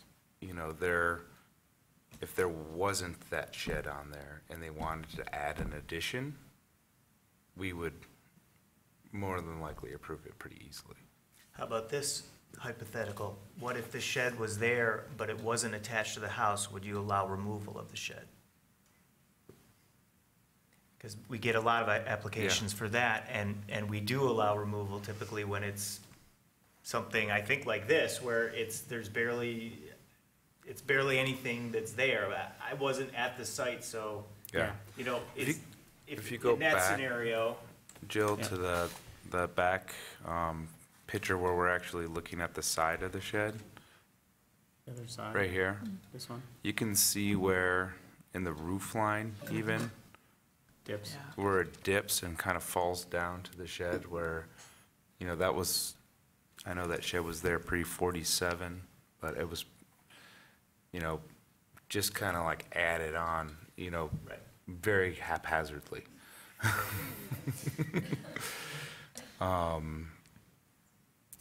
So it's a toss-up. I think this is a special circumstance almost, and especially, for us to look at. Well, I'm going to answer your question It's a specifically. shed. Yeah, I'm going to answer it specifically. So this is a shed, right? And if we had an application where the shed was detached and we would sit there and go, well, does the shed add to the overall contributing character of the property before it's removed? In the district. Yeah. Yeah. So in my mind, no, I don't think this shed does. The garage in the back does, for sure, especially its entry off of the street in the back. But a standalone little shed, I don't think we would have thought twice about whether or not it was contributing or not. We'd look at the whole site and the whole property going, nope, this property is defined by this house and the garage in the back, and the spatial relationships of the yard with the adjacent properties. Yeah. But I agree, the story being gone is kind of a interesting aspect of it that I didn't think about yet either. Yeah, I have a hard time getting rid Yeah. of the story. And does anyone, I know that the side, but on the other side, the siding is the same, is that correct? No. On the, On the end it is, Seemed like a. but on the. that side, right? Yeah. No, it's horizontal siding, Right. yeah. Yeah, go to the back again then. Yeah, like, I just reference, I- like, yeah. but you're not gonna, they're the only ones that are gonna see that, am I correct? Right, the homeowners, right? And so, Especially that reveal scene, had the battens go up to this really thin roof. right, That is that's pretty unique. yeah. It's very eclectic. But it's also not post and beam construction. Nope. It's not something that's designed to last for 300 years. No. It's not a carriage house or a barn. Right. It's really a shed. I was in it once a few years ago, when a previous owner had me out, and it's just studs and siding. I don't know if this is exactly what you're reacting to, but I'm having a hard time with, so the mass, the roof form, the walls, everything is basically replacing what's there. And then the new siding is to match, it's a different material, but it's matching the existing for the remaining portion of the house. So in a way, I'm struggling with that being almost a falsification of the history of this house. Would you advocate for changing the exposure? Of Yeah. the, Well, like the applicant of the made sure- area of work, of new work, perhaps Yeah. some differentiation of material or cladding or something. Yeah, like the applicant made sure that they had differentiated based on material, but, you know, for all intents and purposes, hardy plank does look like Right. wood siding from far away. Yeah. In previous applications, we've established already that even if it's the same lap, the hardy backer material is enough to differentiate between A material the wood, alone. the original and new. We've already established that in other applications. It's a case by case, I mean. Yeah. Yeah, I don't and this with the Yeah. windows on it, and the materials, The windows are obviously. yeah, it seems to differentiate pretty well. Mhm. And the fact that we're gonna have different, well, no, we're not, I guess. I was thinking about the ease lines and the thickness, but. Any other thoughts, discussion? Nope. Ready to vote? Good. Okay, let's go. All those in favor of the motion, please say yes. Yes. Yes. All those opposed say no. All right, the motion does carry. Your application has been approved, and you will receive written notification from staff. Please note that you must apply for any required permits from the city before beginning your project. Thank you very much. All right, now we are going on to F9, skipping F8. F9 is 615 East Huron. Ms. Thacker. This building was originally occupied by the Campus Inn, which opened in 1970. It was purchased by Dahlman Properties in 1990, who sold the hotel in 2015. It is now called the Graduate. The hotel replaced the demolished Ann Arbor Recreation Bowling Alley and an 1853 home at 117 North State. Harris Hall at 617 East Huron next door to the east was constructed in 1886 in the Richardsonian Romanesque style. It served as the St. Andrew's Student Parish until the parish was moved to Canterbury House at 218 North Division in 1943. Later served as headquarters for the Michigan Marching Band, then a church, then in 1980 was converted into office space. The applicant seeks HDC approval to install an elevator on the exterior of the non-contributing hotel structure and add a glass vestibule. I include the description of Harris Hall because the property line would need to be adjusted in order to accommodate the elevator on the east side of this house, and the east side of the Campus Inn. One correction to the staff report: if constructed, work anywhere that falls within the historic district would require a certificate of appropriateness from the HDC. We did a working session on this before, and I misstated that the building would require review any work on it because part of it's in the historic district. It's really just the part that's in the historic district. So only the elevator moving forward would require certificates of appropriateness for work on it. In the future. In the future. All right. So here are some site photos. Harris Hall on the right, the Graduate on the left. It's Commissioner Cope standing there in between. That's an existing stair tower that you see to his left. This is a view looking from the back of the property up toward East Huron Street, just for a matter of perspective and scale. This is the west elevation of Harris Hall. And we can go back to that for reference in a moment if we need to. There's another one. There's a picture under construction. So here's the site plan, and you can see down in the lower right-hand corner is the proposed elevator addition and Harris Hall. So the current property line basically is alongside the current stair tower of the Graduate Hotel.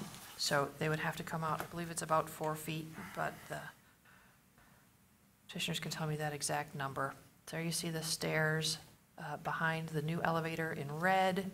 There's 3 feet 8 inches between Harris Hall and the wall of the elevator. You also see on here the new vestibule that's 8 feet by around 13 feet. That is a glass enclosure that's underneath an existing overhang that gets you into the new elevator. The elevator is to service only the roof. There's a new restaurant and bar proposed going in on the roof, and the elevator would take you directly up there. Here's a roof plan showing the elevator, the existing stair tower, and what's proposed to become a restaurant and bar area. It's really just for reference only. Here's a photo provided by the architect of existing conditions. The cladding is a finished metal surface, and it's 2 different colors. That inset that you see there is not raised or it doesn't project off of the wall. It's just 2 different colors of surfaces to make the darker triangle going up, and then it widens out again as you get toward the top.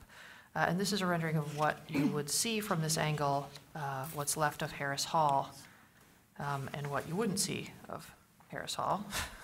Here's an additional photo or rendering that was not in your packet that the architect provided, showing again the relationship between the 2 buildings. You can also see that darker gray color detail on the front face a little bit better in this. That's not there's no shadow there, that's all shard of the.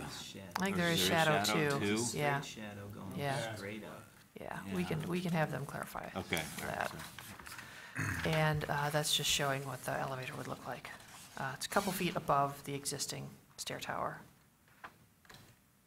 And there's the glass enclosure leading into the elevator. All right.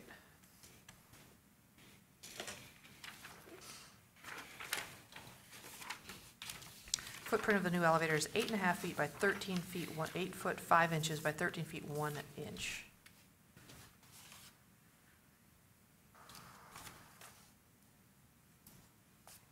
The vestibule that you see here would have no impact on historic structures. The elevator is 3 feet 8 inches from the west wall of Harris Hall. Staff has reservations about the appropriateness of constructing part of the graduate building this close to an architecturally significant elevation of a historic structure. My question is whether the addition of the elevator in the historic district would inappropriately alter spatial relationships, further masking the west elevation of Harris Hall in a visually incompatible manner, or whether the elevator addition does not aggravate existing conditions. From the Secretary of Interior Standards, I have read to you numbers 2 and 10. The guidelines for additions recommend considering the attached exterior addition, both in terms of the new use and the appearance of other buildings in the historic district or neighborhood. Design for the new work may be contemporary or reference design motifs from the historic building, in this case the modern building. Not recommended for building site is introducing new construction into historic districts that is visually incompatible or that destroys historic relationships within the setting. From the guidelines for accessibility, recommended is designing new or additional means of access that are compatible with the historic building and its setting. All right, that concludes staff's report. I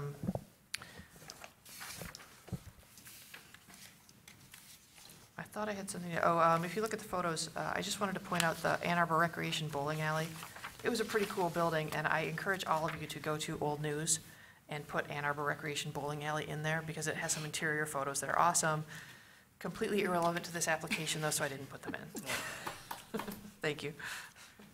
All right. Commissioner Cope and myself were on the review committee. Do you want to say anything? Do you want to say observations? Yeah. I can be pretty brief with it. Huron Street is a very much a low foot traffic street. And driving by, I don't know that this particularly detracts from our historic building that much. But when walking down the street and with the new streetscapes proposed in Ann Arbor, where we're trying to make this a more pedestrian-friendly area, I think it lops out a significant visual side of this building, that it's in our historic district. The proposed plan does. Yeah, so when we were on site, we tried to make sure that we were really cognizant of the views, particularly standing back at the sidewalk and basically the cone of vision going down that alley to check to see what kind of portion of the building would be cut off. You know, and initially when you look at this view, it doesn't, you know, you're like, okay, well, you get to see 2 bay windows, but can you go to the one that shows the existing condition? Something like that, or, yeah, go back. It's a better one. That one's okay. So here you could tell the existing condition, especially as you move further from this view, further to the right, you could see the whole elevation of the building pretty easily at this point. So, you know, it's not ideal where that elevator is being proposed, and we knew that coming in that it wasn't ideal. So the views that Max and I really focused on was, you know, this and the impact it would have on the adjacent structure. I think that's what this really comes down to. So we have to look at the guidelines to really see how this affects it, particularly is what staff said at the end of her staff findings about the elevator addition and aggravating the existing conditions. And how does that play out in terms of our guidelines? All right. What do we do here? This is, would the applicant please come forward and provide your name for the record and sign in? And if you have anything to add to the staff report or the review committee observations, please do so.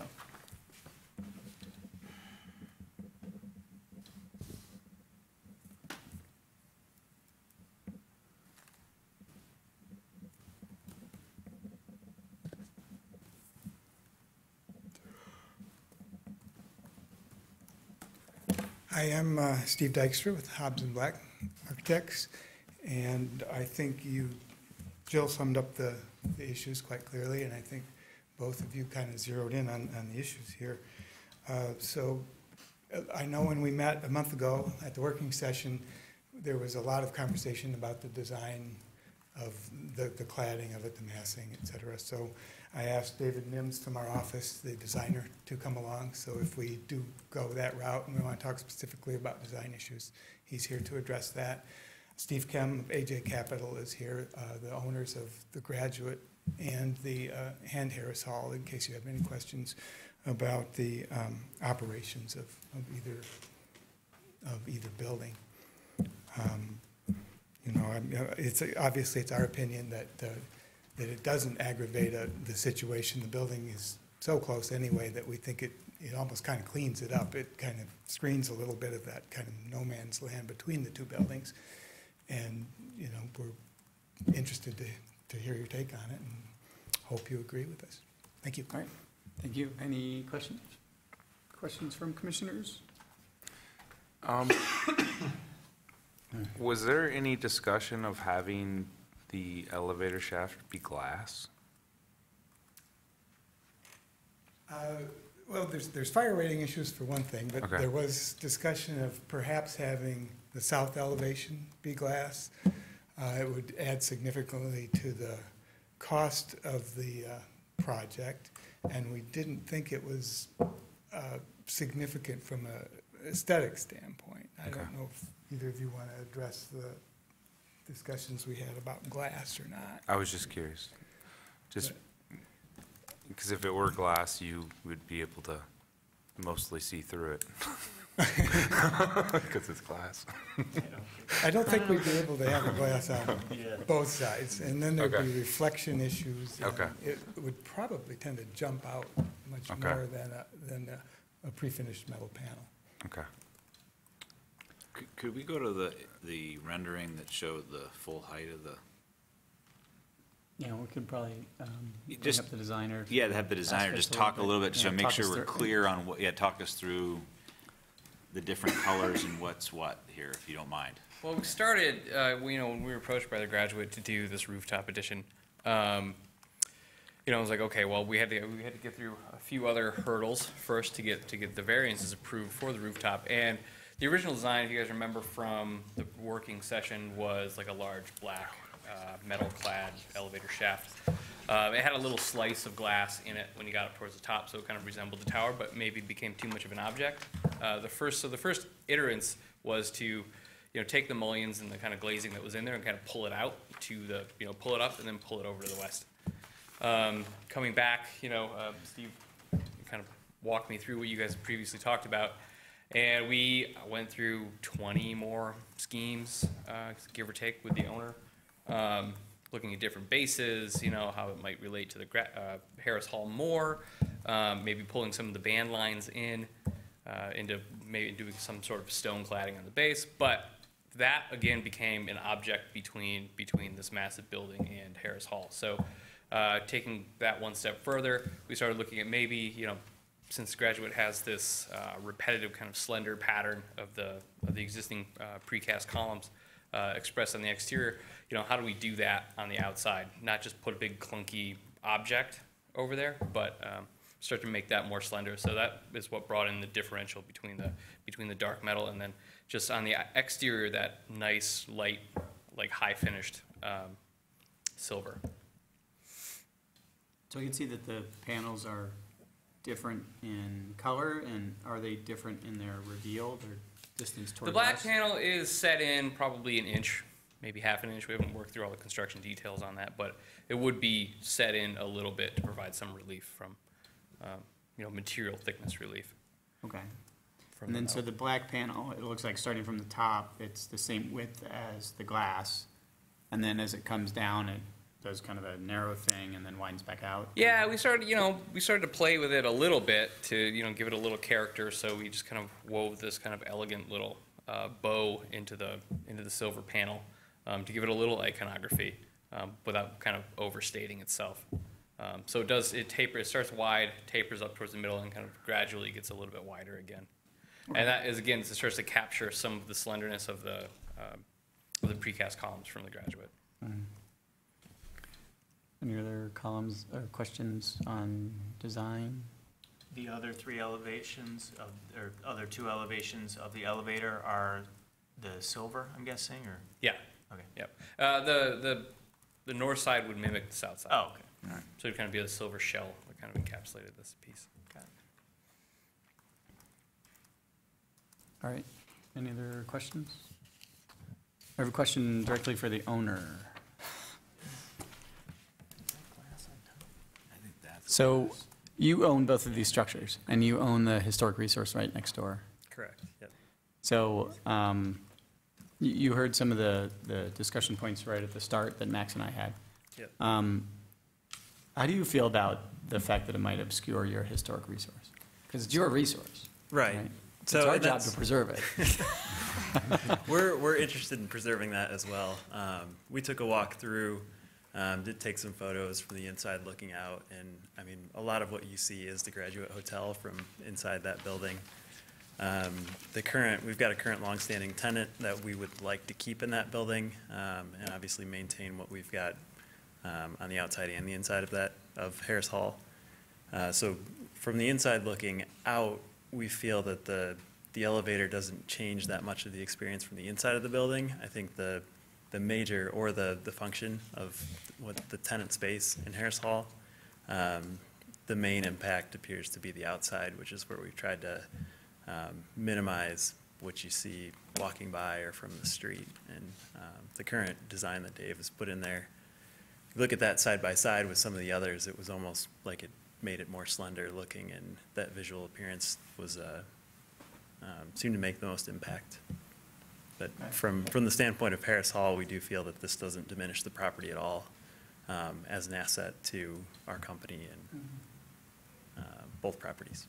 Yeah, and I also could see the other side too that your architect had mentioned. Sorry, I forgot your name. Steve. That Steve had mentioned, in the sense that it's a no man's land. So by filling this in, it helps recapture a little bit of a viewing interest to it. I can see that viewpoint too.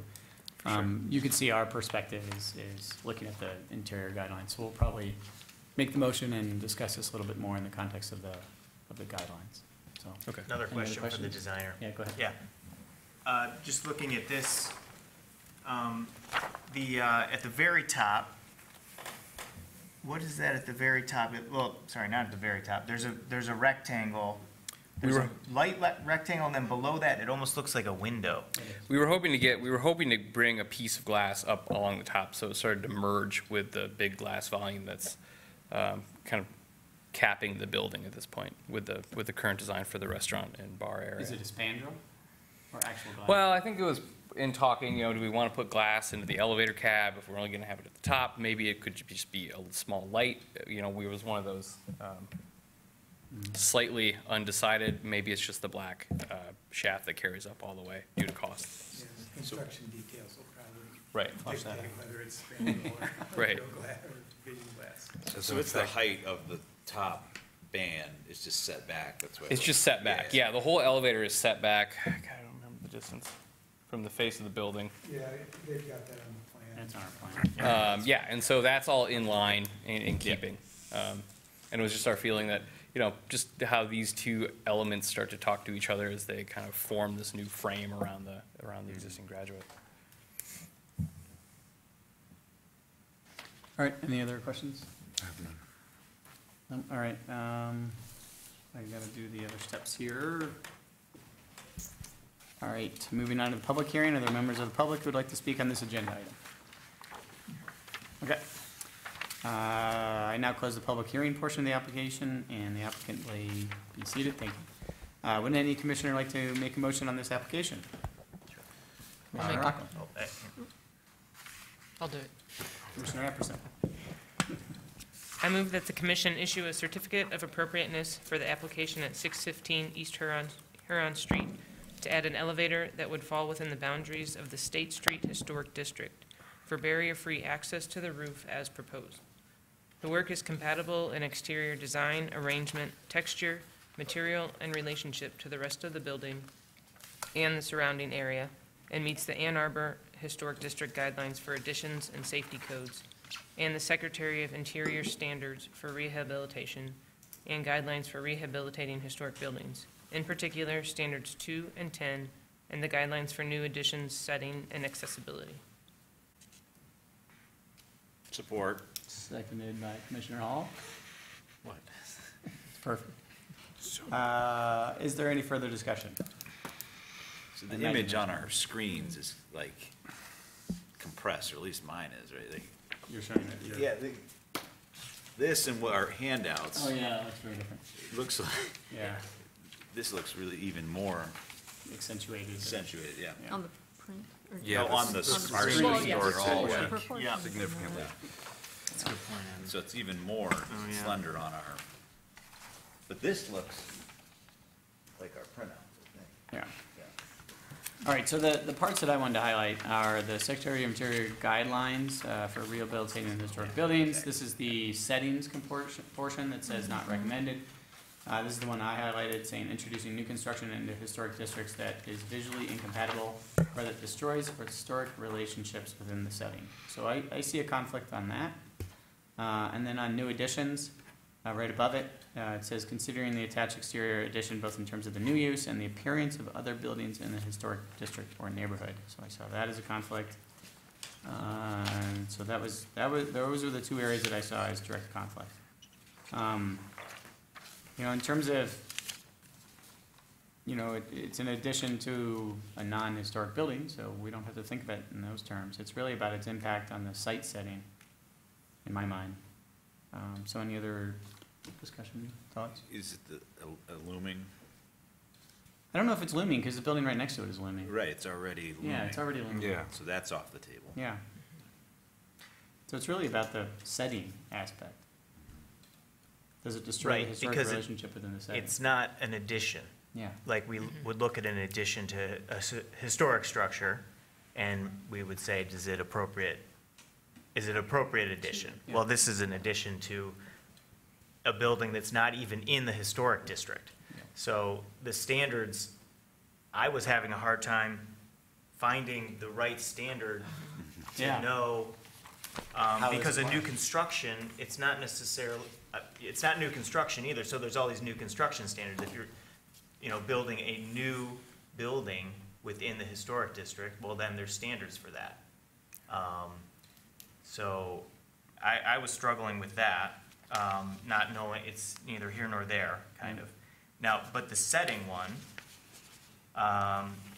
now that says, you just read it, I'll reread it, introducing new construction into historic districts that is visually incompatible or that destroys historic relationships within the setting. Well, I think the relationship is destroyed already. It was destroyed in 1970 or whatever when the campus inn was built. So, so now even this one, what I see is it's making a bad situation worse. So, but is that okay? in this situation? But I do feel it's a bad situation, and this is not improving the situation, it's making the situation worse. And then I don't have the standard that's telling me what's appropriate, though, in this case. I think it's a unique case. Yeah, and only a 1.5 foot of this elevator shaft is actually on historic property. Yeah. So it's 2/3 of it is not even in our district. Is it half? I thought it was only a couple of feet in. It's 4 feet from the boundary. It's 4 feet from the existing stairwell. Existing structure, and the setback, the property line, I guess. Property line pretty much hits right at the edge of that stair, Yep. existing stair, and it goes over 4 feet. The new elevator goes over 4 feet from there. Yeah, so, to kind of springboard off of what Commissioner Rockland was mentioning too. So, this is not an addition to a historic structure, but looking at the Ann Arbor Historic District guidelines for additions, it does reference some things about its appropriateness, saying that it's locating a required addition on the least character defining elevation and keeping it subordinate in volume to the historic building. So here again, if we pretended that this might be an addition, but it's not. It's on a subordinate elevation too, so it's back and away from the main elevation. And we still have the east elevation that is fully exposed, all the way down the street. So yeah, it's still, as you said, making a situation that's already bad and making it worse. It's it's aggravating an existing condition. But it's already there. Yeah, any other thoughts, discussion points? Yeah, to me, it's like the guidelines aren't, this is what you should decide on this. But So it actually comes out from the front of the building as well, yep. but still behind where okay. It's behind the front of The the campus overhang. as well as Harris Hall. Yeah.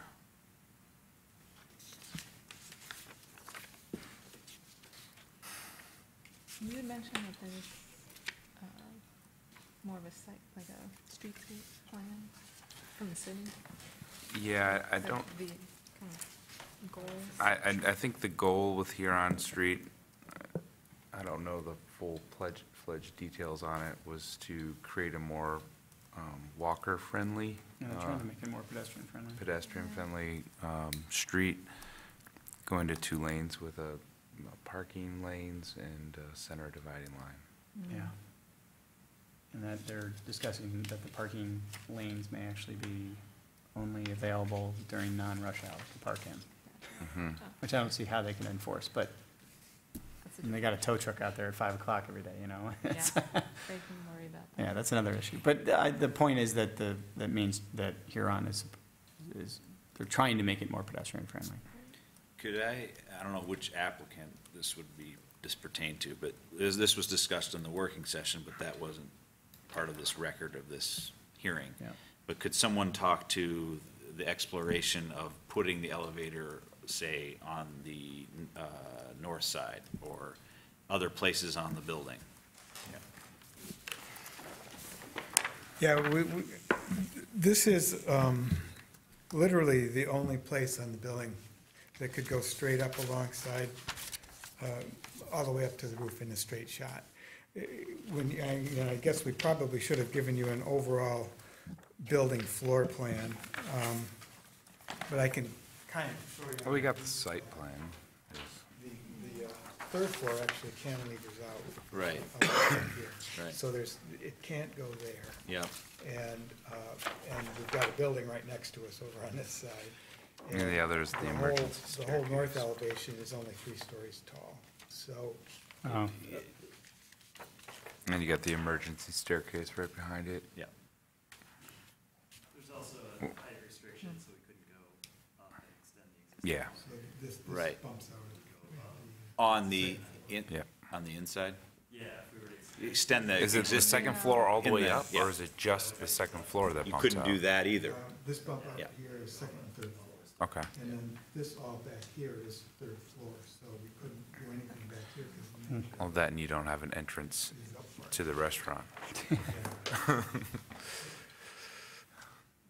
tried to figure out, other options here and didn't come up with anything really. All right, any other questions or discussions? Let's moving ahead. Yep. All right, are we ready to vote? You want me to give you time to think? Well, I feel like I have a question out there that is not answered in my head yet, about, I guess it's this, I come back to this setting guideline. And introducing new construction into historic districts that is visually incompatible or that destroys historic relationships within the setting. Jill, it's my feeling that the setting has already been destroyed. The standard says this will destroy, so does that mean there's no relationship? I'm a little confused on the setting. Can we go back to the picture we took during our site, our review? You could from see it the this way street? too, that the historic relationship is completely gone, 100%. Yes. Right? Mm-hmm. And that what we have now is a different relationship, a new relationship, because of the new building Okay. that's next to it. So, doesn't matter from that perspective. I'm thinking about it that way. As a historic relationship, that the building that was there is now gone. Right. Even the one that was there in 1920s is gone. So that relationship is 100% gone. And now we have a new relationship, which It's is not a not part of the historic relationship. contributing relationship, I guess. So I'm trying to think about that, think about it in that context. Right. And so to me, I'm more likely to say, okay, the historic relationship is gone, and based on this guideline, the historic relationship is gone, it's already been destroyed, Right. so the setting thing does not apply anymore. Yeah, and I guess I'm having a hard time finding any standards that, like, where's the standard that I'm allowing this? The So, smoking like, gun. I know. where is that standard where it's like, I'm saying yes to this project because of this standard? Yeah. This is appropriate, this is not appropriate. In my head, I'm thinking, well, I can still see some of the building and it's Huron Street, so it's busy, Okay. like, there's no standards. I would say it's this one, Okay, talk to me. which says, an addition on the least character defining elevation, which it is, Of a historic building. historic buildings, Not a yes. historic building, though, that this addition is. Yes. But this Is it affecting the least historic elevation of a historic building? And that's the It thing where I'm is. saying, I don't believe that, This is I less think this is a historic very than the rear. character-defining no. elevation of Harris Hall that is not gonna be seen from the street anymore with this elevator shaft put in. Not as much. No, it's Gonna cut off the front, from the second right now bay you can window see back. clear through, all the way. Yeah. You can see the whole building. You can look up and like, wow, that is this beautiful building. That goes away. Right. It's gone. You still can see through at certain points, can't you? It's, not the window touching. Can you go to the is view, the photo that greatly we took? diminished. Oh, wait, yeah, right there-ish, there. So the elevator is going to basically obscure 4 the feet. view of the third window down. From that Third- spot. From that spot. Yeah. Third That window. specific Could spot. move a little bit more Yeah, and you and can see move. even more of a sharp You can move to angle. the east, Yeah. and then maybe you can get a view You of it. may, pretty much 2/3 of the peak of that middle section of the roof is not going to be visible anymore. Yeah, it wouldn't be tough to Unless see you the like gable. go back in there and then like when you climb back in there, I'm sure staff at the Graduate will be like, what the hell are you doing, man?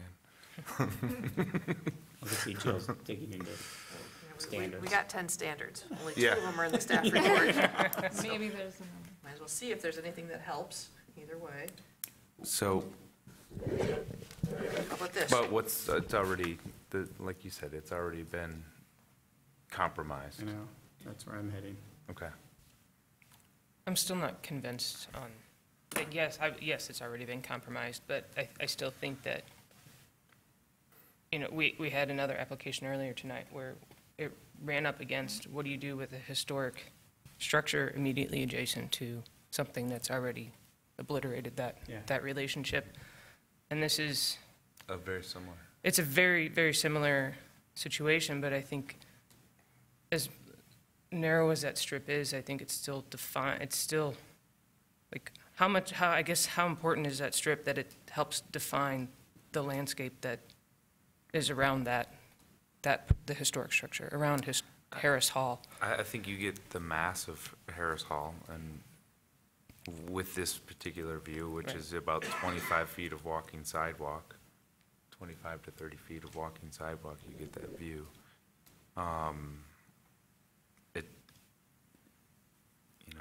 It's a tough call. Yeah. So I'm You sort lose- I think with this angle and people walking and becoming a more pedestrian-friendly street eventually, you're not gonna, yeah, there you go. I mean, you don't get the mass of that building anymore. You have Mhm. no idea that this is like one very large, very significant building in Ann Arbor, Michigan. Right. It's gone. It fades from anybody. At that particular view. At that particular view, but that's the view that you have. Yeah. At that moment. Yeah. I mean, you can still walk to the. And I guess it's on the other side, it's on the corner, so you do get that. Yeah. But So- to Jill's comment, that I would say that is not the least character-defining elevation of Harris Hall. So we are, I keep staring at this last one under safety codes, that it would be appropriate to build such a feature in a manner that ensures the preservation of character-defining features. So I see this as inappropriate. I do too. And although it's not attached to the building, at a quick glance, it looks as though it may be. So that's a fine line, but. How deep does the footing have to go for the elevator shaft? It's typically 4 to 5 feet below the grade level. Okay. And its width? Pardon? And its width? That'd be 18. So I'm just wondering, you're 3'8" away from the other building. If you have a 12-inch wall, that means you have to have 50% of the footing on either side, so you're even further getting closer with the footing and underground digging to Harris Hall. Yeah. So what we see as 3'8" is more like 4'6"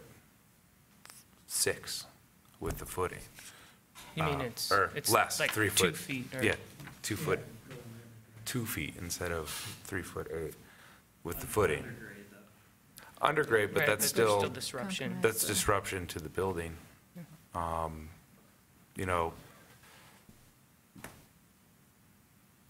You're gonna be, it could cause damage to Harris Hall with the footing and foundation and settling over years, I mean, I'm not an engineer. I've got a building background, but not an engineer.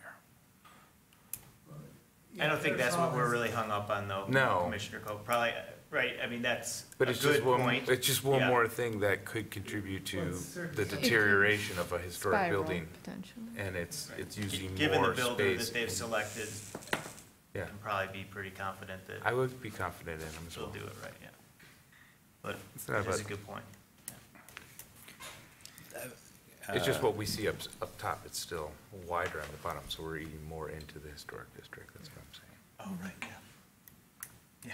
Yeah, that's fine. But the footing wouldn't need to go below the basement level Of Harris the other Hall, building. so it wouldn't be undermining it. Okay, yeah, and that's what I was wondering, if there's a shaft that goes down with, you know, an extra, We don't need to run the. everything will be from the roof. Basement as well, but we don't need to run the elevator to the basement. Okay. So it's just a frost fitting.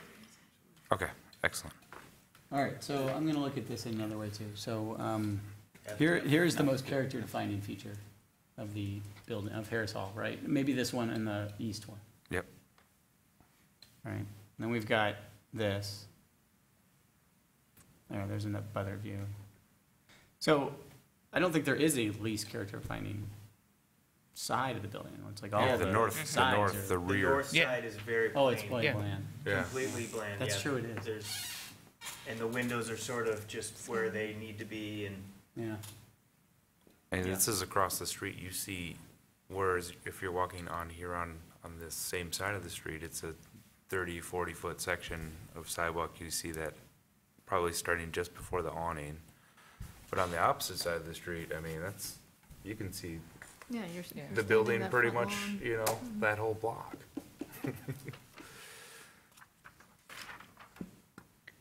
I'm just curious, I don't want to, I mean, I don't think we've concluded this really, but there hasn't been any discussion about the material and the shard pattern or. I don't We think spoke a lot that- about that in the working session, and maybe everyone's fine with it. I just was curious what. I don't think the design of the actual structure is anything that, you know, it's not on our historic building.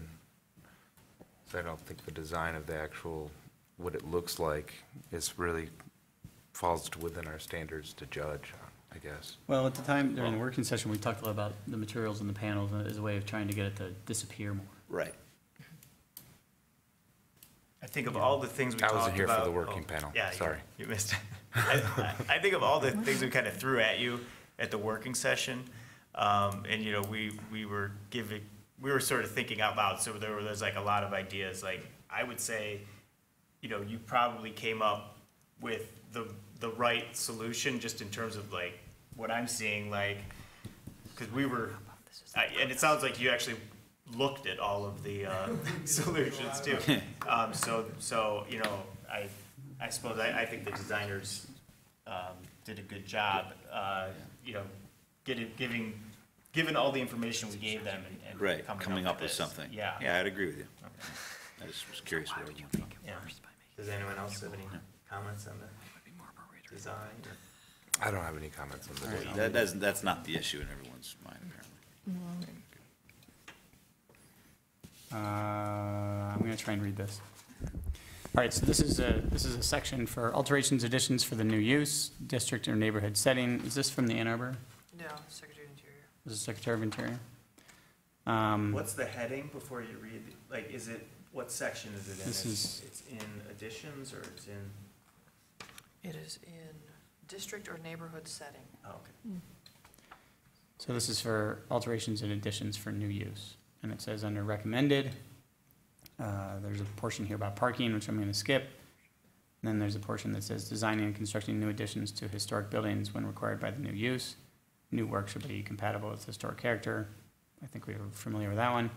Then the last one says removing non-significant buildings, additions, or landscape features which detract from the historic character of the setting is recommended. So in a way, you could say that the Graduate itself is a non-significant building that is detracting from the historic character of the setting. And that by adding the elevator, you're actually just adding more non-significant building detracting from the historic character of the setting. I don't know if anyone wants to read this on their own. No, I understand it. And and really, if it didn't sit 3 feet into a historic district, we wouldn't even be having this discussion. Yeah, they could put it right on there, Yeah. but it is. I think, All right, I think we've discussed this enough. I think we probably have, we're gonna have to just decide. So do you wanna, we'll give a moment of silence to think about what you wanna do and how you wanna vote, and then we'll move to a vote? Yeah? Sure. Or do you want me to pull the trigger now? Go ahead, Okay. Wait, I want to read this. What was that? I don't know what that was. What was that? That said, make a bad situation worse and it's okay? No, it said, here. Maybe read it out loud. Yeah, read it again. Right here, This isn't recommended. just, no, the last one. District or Underrated. neighborhood setting, Yeah. recommended, removing non-significant buildings, additions, or landscape features which detract from the historic character of the setting. That's recommended. That's recommended. It's recommended. Okay, someone In a explain to way. me how that's pertinent here and why. It's the opposite of the not recommended that Yeah. we were getting stuck on, which was introducing new construction that's visually incompatible or that destroys historic relationships within the setting. That's not recommended. The opposite of that, recommended, is removing non-significant buildings, additions, or landscape features which detract from the historic character of the setting, which, yes, could be interpreted to say, remove the graduate, but it could also be interpreted to say, you're making That is not the motion. That is not what we are discussing. you're making it encroach more Yeah. on something that possibly would be better off just not there at all. So you're putting something where it's only making it worse. And therefore, it's okay to do? No. No. It's No. not okay. Right, okay. So You want to remove the thing that's Sorry that not it's so okay. slow on It's fine. that. We It were just just- didn't seem obvious to me. We started with looking at the setting, and that's the one that we were saying, introducing new construction in historic districts that is visually incompatible or that Right. destroys Right, historic yeah, yeah. relationships within the setting. We were saying, okay, the historic district, the Yes, historic that's the setting one is that I was- gone anyway. yes. So that's one that we were looking at. So we were just looking at the corollary of it within the standards. Yeah. Saying, what does the opposite say in the standards? And the opposite says, remove the non-historic feature. And that makes you think, well, what is the non-historic feature? Well, that's the entire graduate, but at the same time, we're adding this elevator thing, Making it worse. making it worse. I think that's what that is trying to make us think about, perhaps. Well, to me, that's telling me that this should not be built next to this character-defining feature of this historic building, right? The three sides of that building are character-defining. Yeah. The standard says You that can do it on the removing, like, if that elevator was there, you'd say, remove that elevator. I guess that's what the standard says. It's very vague. I don't think there's a standard that really is hitting on this, because it's such a unique circumstance with this new, it's an addition to a non-contributing structure, not even in the historic district, that's impacting a character-defining elevation of a historic building. One could also argue that the elevator is completely removable in the future. And our view is But back. is it? It is removable. 100% removable, in theory. In theory. It's removable, but if we were arguing for removable, then you would say that it has to be on the back of that building. It would. Right, we would never allow a removable addition, let's say, to that side, or unless it really respected the historic nature of that site, and it lined up with, this, Yeah. this basically ignores that, that side. So I don't buy the removable argument Okay. for We this. wouldn't we wouldn't allow an addition on Harris Hall to extend to the property line to the graduate. Even if there's no setbacks there. Are you saying that in the context of, because it's in a historic, Well, once it we- crosses the property line, it's in the historic district? Well, if, let's say Harris was expanding Yeah. towards the graduate, where we have, that as a character-defining section of the building, we would not allow for that to happen. Yep. And I'm thinking of it just kind of the opposite way of going into our building. You know, it's definitely detracting from a character-defining, you know, elevation of the building. Yeah, because if we were adding in addition to Harris Hall to serve for life safety, we'd say it's got to be in the back of the building. It has to go in the back. Yeah. You got to figure out a way to get it back there. Yeah. Or, you know, as simple as a fire escape or a, you know, a handicap walkway in the front of somebody's commercial building on Main Street, Yeah, you know? we would be like, We say, "Wow." no, you have another option, you have to use it. I know there aren't many options here, but there's got to be something. Any other thoughts? Or should I close this up? Yeah, come on up. I would, just on the character defining sides of the building, we do have, so the back of Harris Hall is significantly more visible or as visible as this side. So I don't know if it's, I mean, I think we're discounting the back, but being that it's parking lot and open from the side street, you do see the whole back You can of see Harris the Hall. whole building, but as far as the architecture of the building and the arched windows and The defining features. the defining features and composition of the The other- building, the Right. rear is the least defining portion, Okay. I would say. Yeah. Just Not this side. Good try. The arched windows, the peak, the. Yeah, come on. When you compare the west elevation to the east elevation of Harris Hall, which fronts on State Street, clearly there's a lot more articulation going on the east side. So, I mean, it's a corner building, so you really experience it from State Street in here on. And this, I think even when it was built, there was I think we saw some old photo of a house that was still pretty close to Harris Hall. So it's always been a much flatter elevation than what's on the east side. So if there's a hierarchy, you know, north is less, west is, you know, and then, Yeah, okay. yeah, and I try to point that out too. You know, that, you know, if we were trying to look at the elevations, we'd say, this one's number 1, this one's Right. number 2, this one's number 3, and then Right, the right. back So is we're 4. at number 3. We're at number but 3. Not number 4. Yeah. 4 is the I'd also like to add, I guess, for what it's worth, that, you know, the uniqueness of having this rooftop amenity, which will be the only one in town, is going to draw more people over to Harris Hall to experience Harris Hall than normally would. There's not really any reason for people to cross that street unless they live over there on the north side of State. You know, there's no retail, there's no nothing. I mean, unless you're going, you know, to the bar that exists, but I don't know that a lot of people head to that bar, they go down to Main Street, you know? So it will create more walkability in that area, and more people might see the building than, or pay attention to those historic details than previously. Oh, they won't see them. Well, they can look around. It's true, they won't see them. Sorry. Can we go back to where we show the actual elevator lobby too, where we left open? Yeah.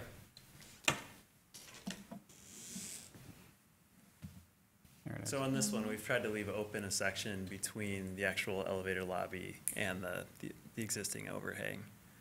We looked at a couple different designs. One of them actually had that wall across there. Right now, there's a cedar fence up because the tenant had requested that, you know, there were people out there. He didn't want people looking in the window and vice versa. So we've tried to open that up more to give some sort of view, at least when you're walking into the hotel, to see as much as possible. And back to the glass elevator question, you know, we could potentially do the one First wall 4 in glass, floors. but to try and get the back wall in glass, I think that was a different type of, I think it's called a traction elevator. Where you'd have a lot more equipment and it would make the elevator And shaft probably even take it larger. down underground a lot further too. Well, mainly, yeah, we're trying to keep the elevator shaft as skinny as we can in the east-west dimension. So that means that the cables and everything are on the north Just side. curious, what is the capacity on the elevator?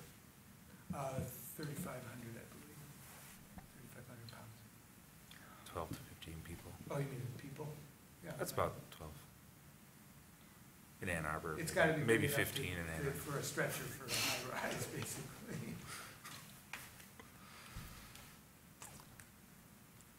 Okay. All right, any further discussion? Are we ready to vote? I want to see how you All right. guys vote before I. All those in favor of the motion, please say yes. All those opposed, please say no. No. The motion does not carry. Your application has been denied, and you will receive written notification from staff. Please note that you must apply for any required building permits before beginning any portion of your project. This was a hard one. But Well, we thanks for your time. Your thorough discussion and thoughts on it. Yeah. You can see it was not an easy one. Yeah. All right. I lost my agenda. You have it? There's one. You have it. You took it. Yeah, you did. There's a lot of Fine. shuffling over there. G, we're on to new business. I don't see any new business. H, approval of minutes. I think what we have in front of us is April, not May. Yes, correct. And then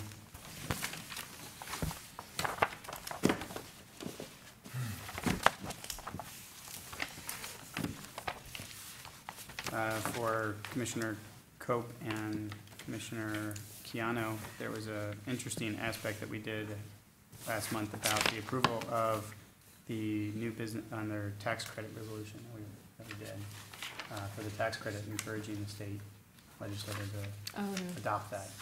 For solar? Tax credits for historic preservation. Oh, awesome. For the state credit. State. State. Restoring the state credit. Ah, I see. There we go. Any progress on that? I didn't hear any. It's still moving. It got out of committee. Oh, good. Yeah. You should get someone from Ford on Yeah. that. Can you see the whole tax resolution thing? I had to read this entire thing. Oh, It's 3 pages long. Yeah, I had to read that. Whereas. entire thing. Whereas, that whole thing I Therefore, had to read. yeah. all right. Do you have water? No. I was Everybody choking a lot. approve of the minutes? Yes. All right, the approval of the minutes? Yes. Seconded. Seconded. I'm supposed to say, hearing or seeing no objection, the minutes are approved as presented. All right, next one is I, reports from commissioners. Any reports? Did you have a report for Cobblestone? I have a short report for Cobblestone. They are in full swing. They're in the process of applying for a couple of grants and getting a new shed at Cobblestone Farm and doing some rearranging within the farm to work better with the space there and with the farmer's market. Still working on getting a online presence for them through website and being able to get memberships in a more easy fashion, and working on a new logo for the museum as well. Their next event is their 4th of July event, and anyone out there watching, it'd be great to have you guys come down and see it. What are they doing? Some more of their typical stuff. They've got music, different demonstrations, the museum's open. It's a pretty fun time. All right, any other reports? Seeing none. Assignments, review committee. You want to do this one? Monday, July 9th. Sure, Monday, July 9, 5 o'clock. Got 2 volunteers. Will not be as monstrous as this month's meeting. I don't expect, Well, at least. July 9th, I will not be in town, but I will be here for the meeting on the 12th. Okay. And I will be, I will not be at the meeting. same here. Okay, July. We Well- got no Dave and no John. Oh, And I mean, I'm on vacation. too. Oh, boy. No, I will Okay. be here on the He's 12th. I'll go. got a yes from Jess. Thank you. I would have to check, see if I can do that. I can't, I can try to do that, but I'm not 100% at this I point. can get do back it to if- You can? You Yeah. can? Okay. Oh, we're gonna okay, take- you we're got gonna to. go Ann Cool. and Jess. Anna, Great, great. thank you. And I hope it's not like this next month. We still meet here, though? Yeah, Okay. 5 o'clock in the lobby, yeah. All right, reports from staff. You have the May 2018 staff activities report in front of you. You guys have any questions for me?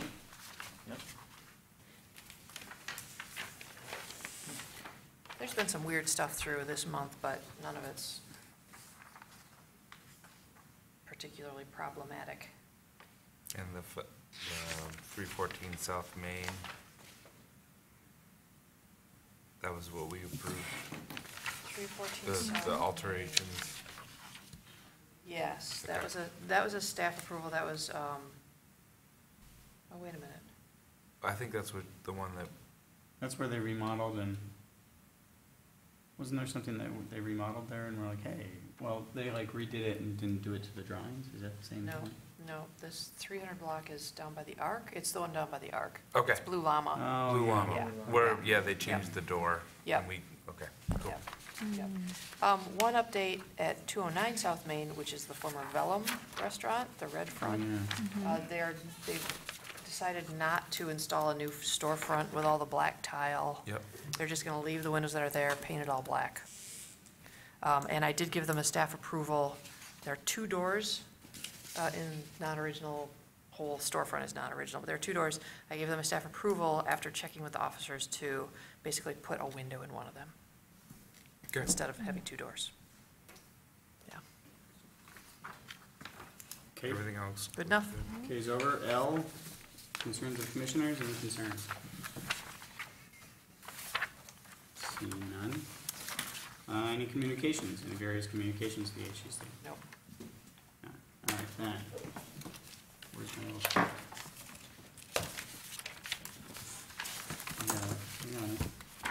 All right. There being no further business and without objection, I will adjourn the June 14th, 2018 Ann Arbor Historic District Commission meeting.